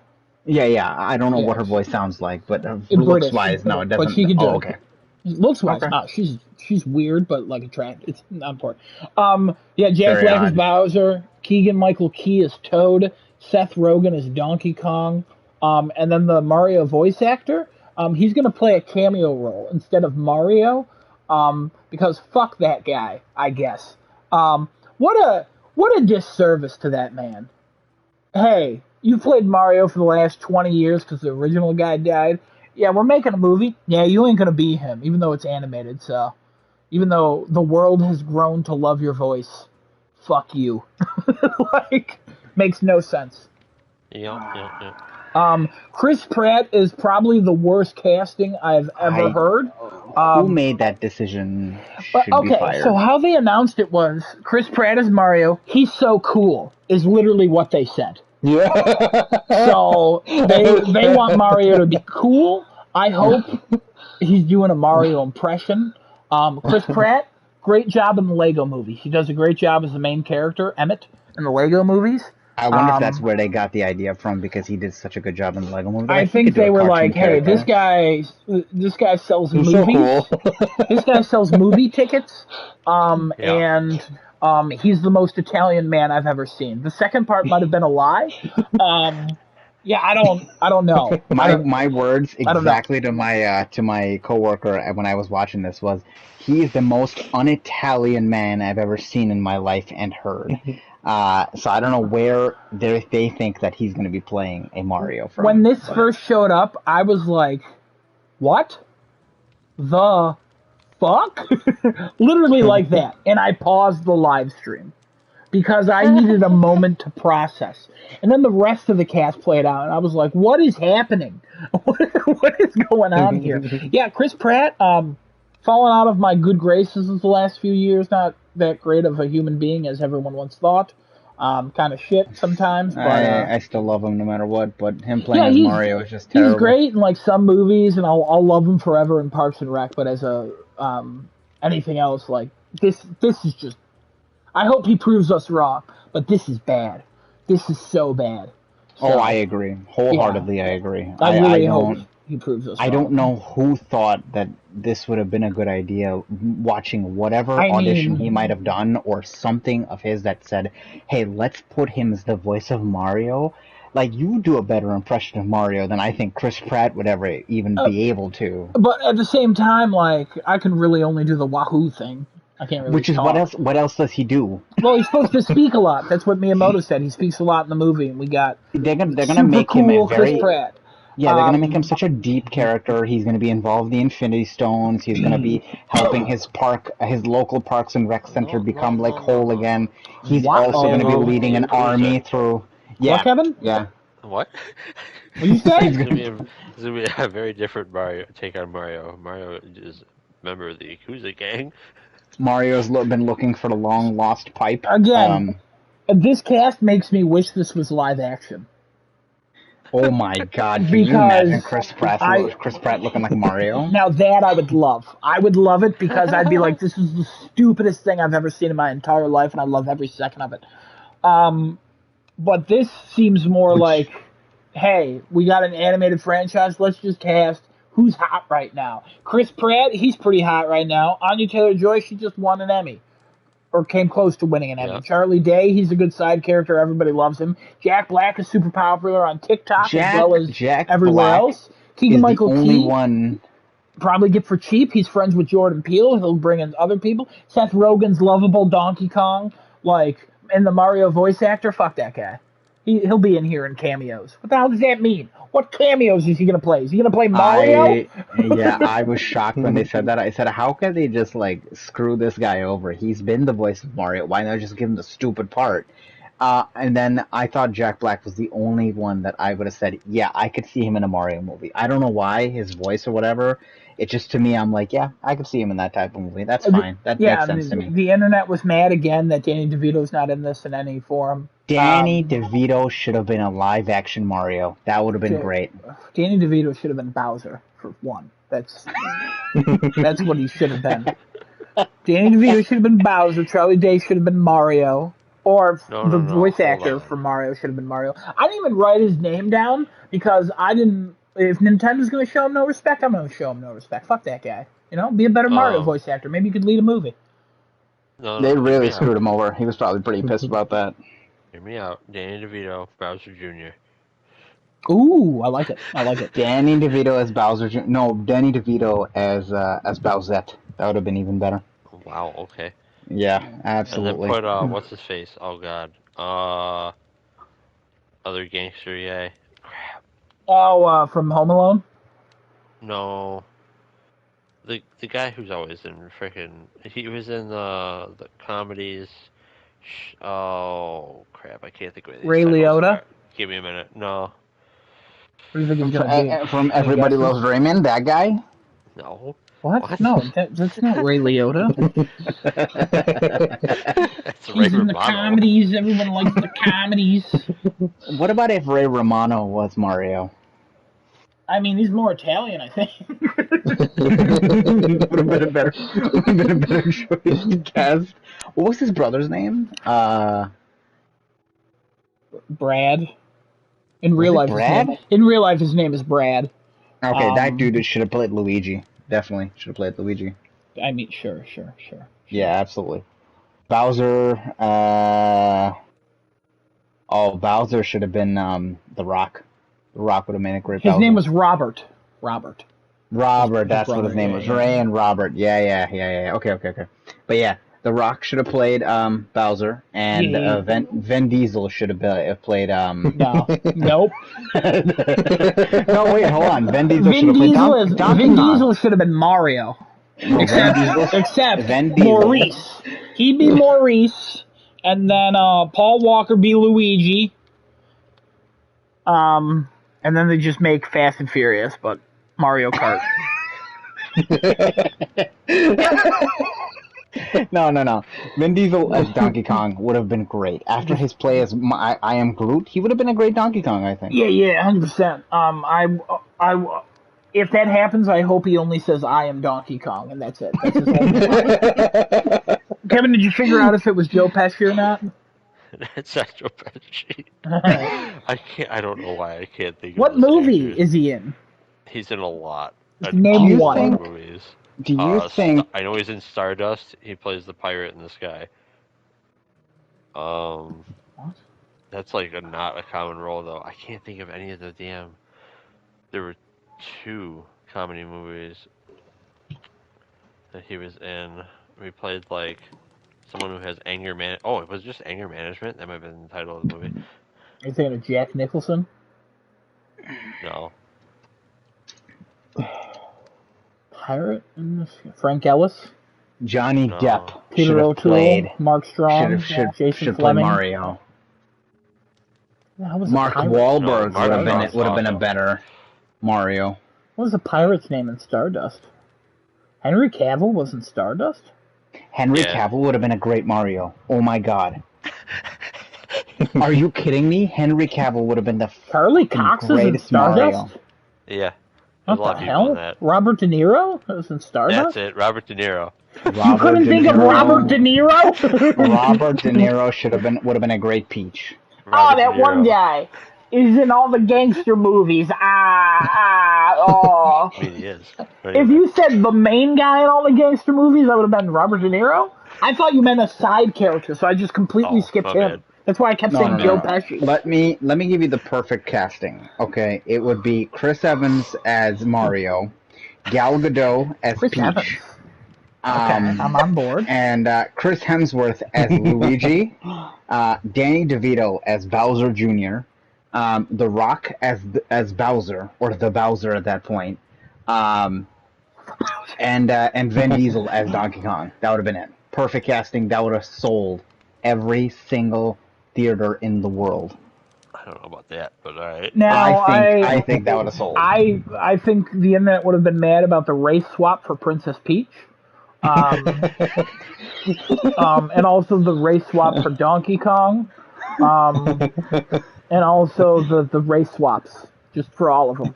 So, what do you mean race swaps for all of them? What are you talking about? Chris Evans, you want to be the Italian man? Yeah. You're putting Chris Pratt as the Italian man. What's the difference? You did not make it better. Is what you pick anybody Italian, literally anyone. Chris Pratt might Mario even be Batali. Italian. Perfect, Mario Batali. Wait, is that the chef who's like bad now? Yeah. Yeah, no, we're not putting him in that. Oh my God, Gordon Ramsay would have been a great Mario. What? Yeah, when I see Gordon Ramsay, I think, wow, what a purebred Italian man. All right, anyways, after this train wreck of this movie that we're all going to see and having a review on next year, stay tuned. Splatoon 3, Return of the Mammalians, is coming in 2022. That was the most cringiest thing I've ever seen in my life. No, it's not. The most cringiest thing was a picture of Chris Pratt. At the bottom, it said Mario. That's the cringiest thing. Yeah, Splatoon 3, and then there was a Squid Kid Research or whatever the hell he was called. Squid Kid, still weird, still gross. Don't like They're it. squids. They live in a time period where every mammal has died, and the mammals are coming back now, with the exception of 2 cats. That's basically the game. Mm-hmm. Wow, that explained it far better than anybody else could. So appreciate that. They had that in the thing. 2022. Honestly, Kevin, I was still reacting to the Chris Pratt as Mario. and then Destinota, what did they show at the end? Bayonetta 3. You tell us about it since you were so eager to jump on it. It looked pretty blurry. What happened? Yeah. Well, no, I was just thinking that it would have looked a lot better on In what way? Like, what are you thinking? Like, what? Graphically. Yeah, but what did they show? Like, was it just a teaser trailer, an image? Like, what happened? They showed an image of locks of hair. Hold on, Destinota, he can explain since he wanted to jump in it so quick. They showed a bunch of gameplay, and soldiers were speaking Japanese. I need to make a comment on the setting, but keep going, please. Yeah, they're in some city. Big monsters. Genesis, please take over, for the love of God. Okay. It's like pulling tooth. Wow. Real interesting for Bayonetta 3. I don't know where they're going with this because, especially after Bayonetta 2, how that ended the way she looked. It looks like, and I'll give credit to where Adam had posted a tweet from Imran Khan on Twitter. It looks like she's time traveled because this is the younger version of her. So to go on the way the trailer goes, giant monsters attacking Shibuya. Incidentally, the shot they have is the same exact shot from two different games, because they use the same shot of the building. One from what the hell is the name of the game? Oh God, it just came out on Nintendo Switch that Square Enix just put out. The More Heroes? No. I'm thinking of The World Never Was, but that's not what the acronym is. Anyway. Oh, The World Ends With You? That's it. The World Ends With You. And Kingdom Hearts 3. The final scene from both of those, well, the place in The World Ends With You and the final scene from KH3, exact same scene from that game. I don't understand why and what significance is with that particular building. I'm assuming it has to do with a popularity thing, that's a very popular spot because of that big crosswalk. Shibuya, monsters attacking, Japanese soldiers are shooting at it, and then all of a sudden you hear another one appear from behind them because their weapon's doing no damage to it. Bayonetta comes out of nowhere and she says, "I've kept you waiting." She does the Metal Gear Solid joke. And she then starts to do her witch thing, and they show gameplay. They show a bunch of slow motion action gameplay with gunplay, with her powers with her hair. She looks like she is a younger version of herself because her hair is in the braids. She didn't have that at the end of 2. Her hair was real short, like a Karen type of haircut at the end of 2. Well, I don't know why they did that. That was just totally unappealing, but so stupid. And then she decides to do one of her finishers, and they show a little bit more gameplay and 2022 release date, with her hair dragon flying in the sky, looking to attack another giant monster in the sky, and then cuts to the date, and then the date gets cut in half by some silhouette of a man that may look like he's a crossover from a Capcom game. I think it's the other Dante, the Dante I call him, from Devil May Cry, that remake that came out in 2011? 2013? You mean the one with the black hair? The one with the black hair, yeah. The that stupid everyone one hated. That nobody likes. Yep. It looks like the drug addict Dante. Yeah. It looks like him. I want to definitely. I call him. That's what they call him. They call him Dante. So I got a comment on the blurriness of Bayonetta, like Destinota was attempting to comment on. The graphics don't look good, and obviously for reasons that you can explain pretty easily, it's coming on a Switch. I don't understand what is going on. Why it looks so bad though? It shouldn't, because Bayonetta 2 did not look that bad when it came out on the Switch. And Wii U, for that matter. Platinum Games, I think Nintendo does not own the IP of Bayonetta, do they? I think they do. Oh, God. Or okay. they have the publishing rights to it. Censorship has kicked in quite a bit. A lot of people are pointing that out in the trailer. A huge amount of censorship coming from Bayonetta 1 to 3 now. 1 had like people being ripped. She basically would almost go like full nude, and then they had like just more creatures looked much more sinister, and even though they were angelic creatures, very toned down for this. They wanted to sell more, so I guess. I mean, why? I don't know why you're trying to do this then. Whatever. Why they're in Japan, I have no idea, because this game's never taken place in Japan. Those are not angelic creatures, and she seems to know how to time travel, it looks like, because in the initial teaser trailer that we got for Bayonetta 3, she's dead, or she's down. So it looks like time traveling is a thing. She'll probably go in the past, according to Imran Khan, and save herself. It looks like a younger version of herself is coming back to do to right some things, or to change the course of time. Another popular opinion on this game is that this game is going to grow to be a big crossover thing, because of the silhouette and just the time period she's in right now, and the place that she's in. So could be a big crossover game that comes from Nintendo. I don't know where they really intend on going with this, and I don't know why they're continuing this. If they want to censor everything too, that's just not what Bayonetta was. I don't know. I get they want to sell more. Makes sense, I guess. They want to appeal to more people. I think that was a decent way to end the show. I think a better way to end the show would have probably been to show off that rumored Metroid Prime remake, but hey, that's Nintendo. You'll never be able to guess what they do next. That was it for the Direct. Anybody wanna give a rating to this? 4 out of 10. Wow. 4 out of 10. Okay. You want to give a little reason as to why, or explain, or? Because it was boring AF. Okay. Wasn't really a whole lot that was exciting or something to be excited about. I mean, you had Metroid Dread, which they've been pushing. ActRaiser was a fun surprise. Castlevania Collection, that was cool. And that's about it. Everything else is just kind of like, alright. And then why on earth do you take the time to say, like, hey, we got an announcement for you. Check out this announcement coming later. Yeah, that I will never understand what they've been doing. And then the second time they did that, they're like, yeah, we got this announcement coming, but the stuff we're going to talk about in that announcement in the future is going to come out in the future's future.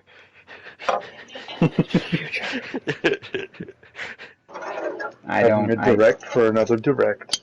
I don't understand. I'll never get what Nintendo's strategy is with that. I guess to create more hype on the matter. I don't know how that makes more hype. Okay, 4 out of 10. Desnoto, what do you give it as a rating? I originally gave it a 6, and after carefully and meticulously listening to our, retelling of this direct, with all of your intent and not doing other things, what would you give it?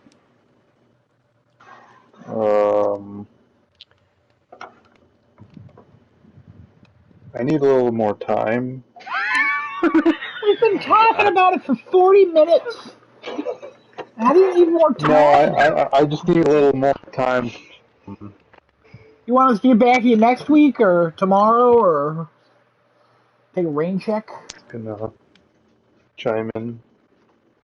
He'll just chime in when he's ready. Adam, what was your rating on this? I'm gonna give it an upside down 9, so a 6. Okay. I think it had some nice little surprises like ActRaiser, and like a lot of games had dates. A couple things said available now. I think what really held this conference back was just there wasn't anything like, there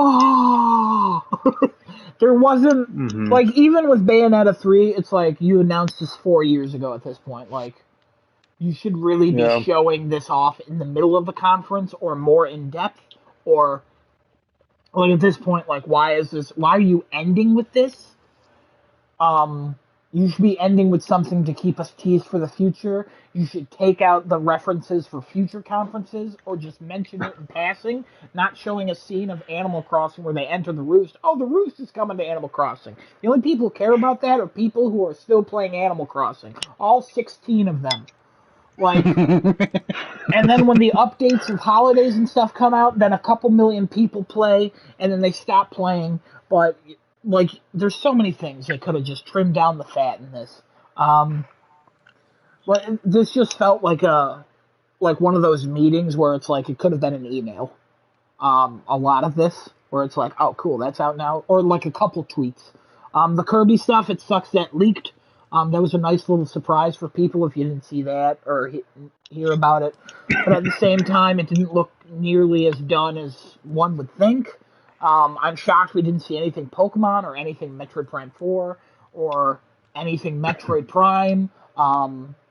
It was a lot of the same stuff. It was nice to get updates on other things, but yeah. I'm giving it a 6 just because there was some quality in there. It just wasn't like... So, Nintendo fan rating? Probably an 8.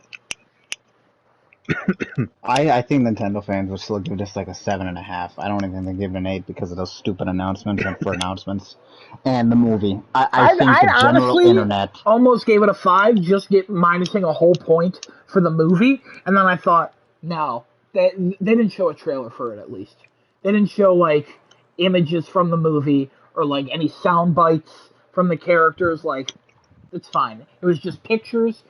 It did what it needed to do. It trended on the internet for a while. People talked about it.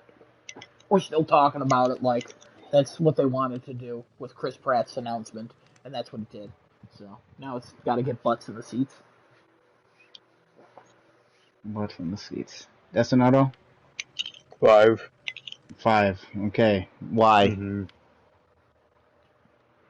Well, like Adam said, there was just too much fluff. It seemed like one thing was Metroid Dread, and then the Animal Crossing thing.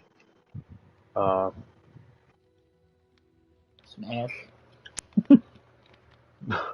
Bayonetta's not like their like first party franchise, so I don't know why you would end with that. Yeah, I think that's that last moment, I was so excited. I was like, "Oh my god, this is going to be something cool!" Because the whole show wasn't very cool, at least for me. So it really. I was almost like 50% expecting they were going to show that Metroid Prime remake at the end. I thought it was like going to happen. Trilogy pack or just some. I was like, they gotta jump on the Metroid hype train that's going right now. In October. So, but they didn't. Also, real quick, they said this was a winter thing. Yes, I was going to point that out in mine in my score, but yeah, go ahead, please. Go ahead. Real quick, okay, so they say winter, and people get holiday and winter confused because holiday is only like November and December, and winter goes to like March. So that's where people get confused with that. The first thing they showed was summer 2022 with the Monster Hunter DLC. That is not, you literally broke your parameters with the first mention.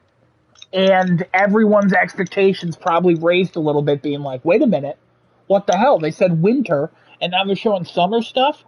And then it's cool to have support for games, and it's cool to show what's coming out in the next couple months.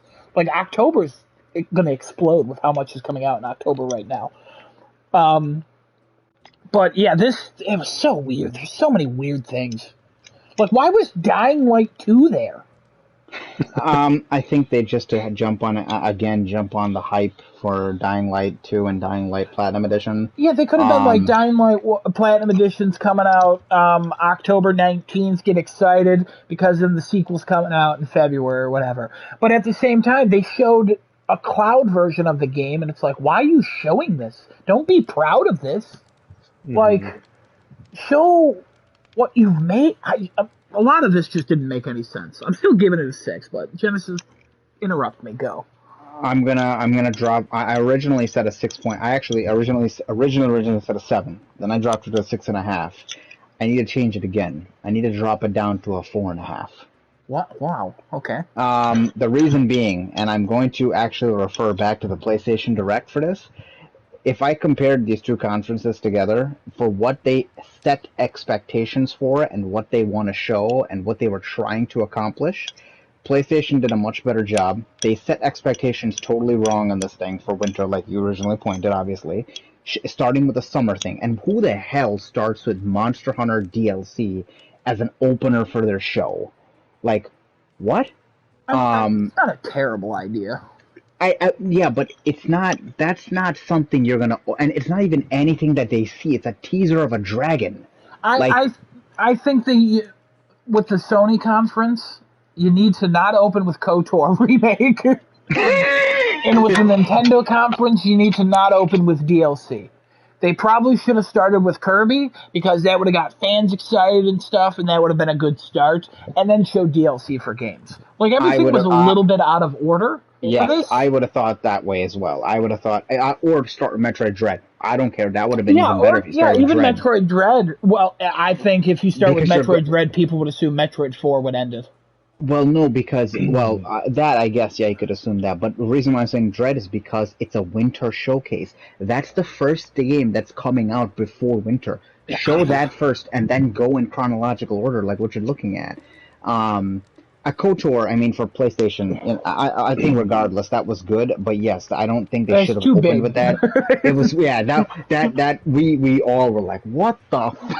Because that conference literally was like, what the fuck? And then the rest of it was like, yeah, okay, these seem cool, all right. And then the last 15 minutes was like, that conference is so weird.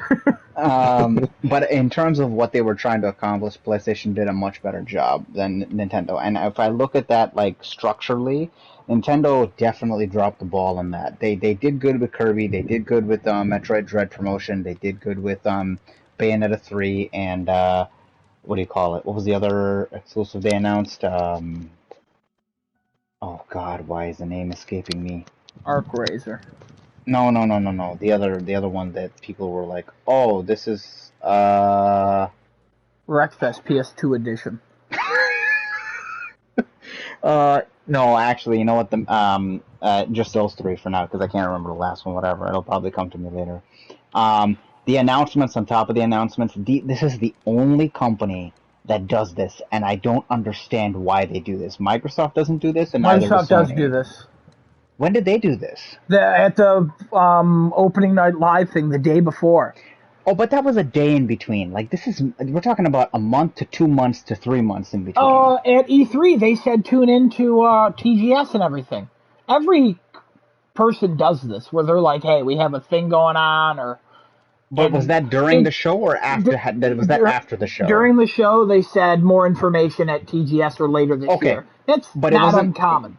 But it's not usually an announcement for a separate event. Right. It's not like they take about 15 to 30 seconds out and show you this fucking teaser or something and say, oh, here's an announcement.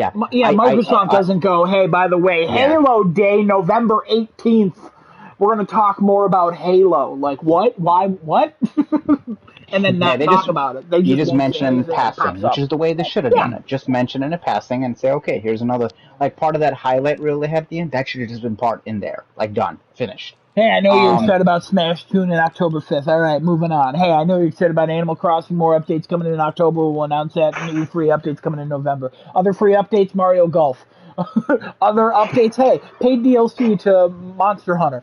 Boom, boom, boom, boom. Exactly, and save the big things for later. Yeah. It really did feel like they didn't have anything good to show. It really felt like that for this. Kirby didn't look finished. Doesn't look like it's going to be ready by 2022. Bayonetta still looks very blurry. Doesn't look like it's going to be ready for 2022. Gameplay is there, but it just overall doesn't look polished at all. I do think those were still presentable.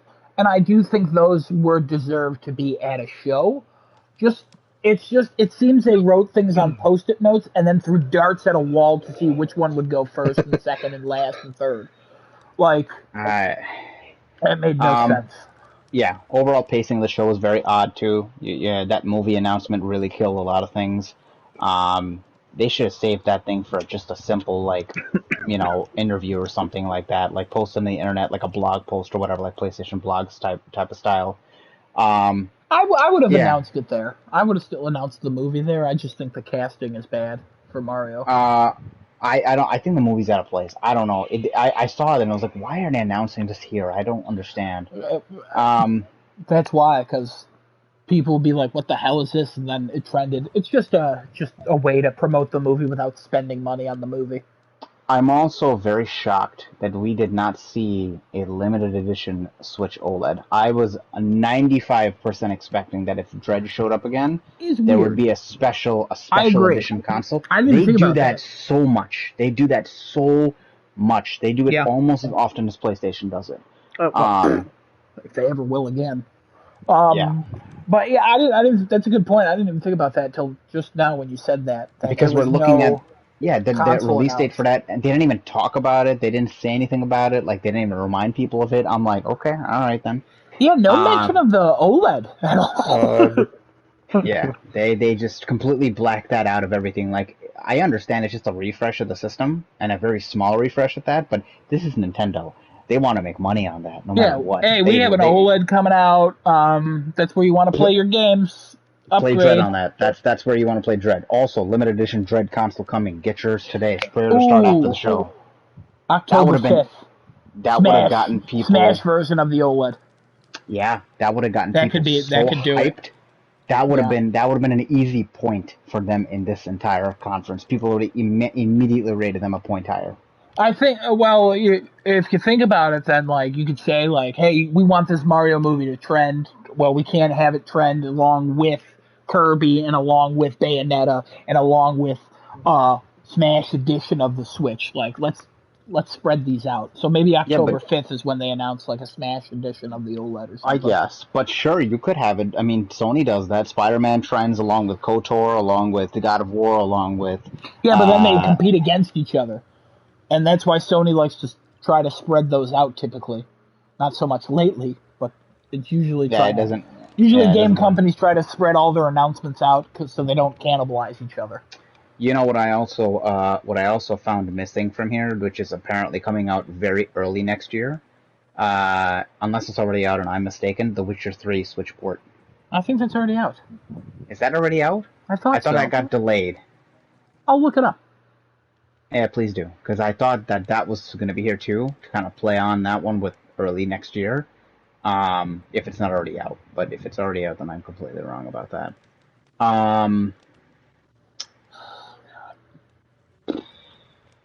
think that's it. Hold on, I gotta verify my age. 4 out of 5. 4.5 out of 10. 4 out of 5. Good lord. 4 out of 5. It's available now, the physical version of the Nintendo Switch Witcher 3 Wild Hunt. It is available now? Yeah. Okay, sorry. Looks like it's all there. Looks like they somehow got it running. Originally released October 15th, 2019. Wow, okay, I'm way off. I thought that got delayed. Maybe I'm thinking about the next-gen patches for Witcher. Maybe that's what I'm thinking about? I don't think those are coming to Switch. If those come to Switch, they would be... the cloud version? The cloud version. That actually might be a thing. Oh, God.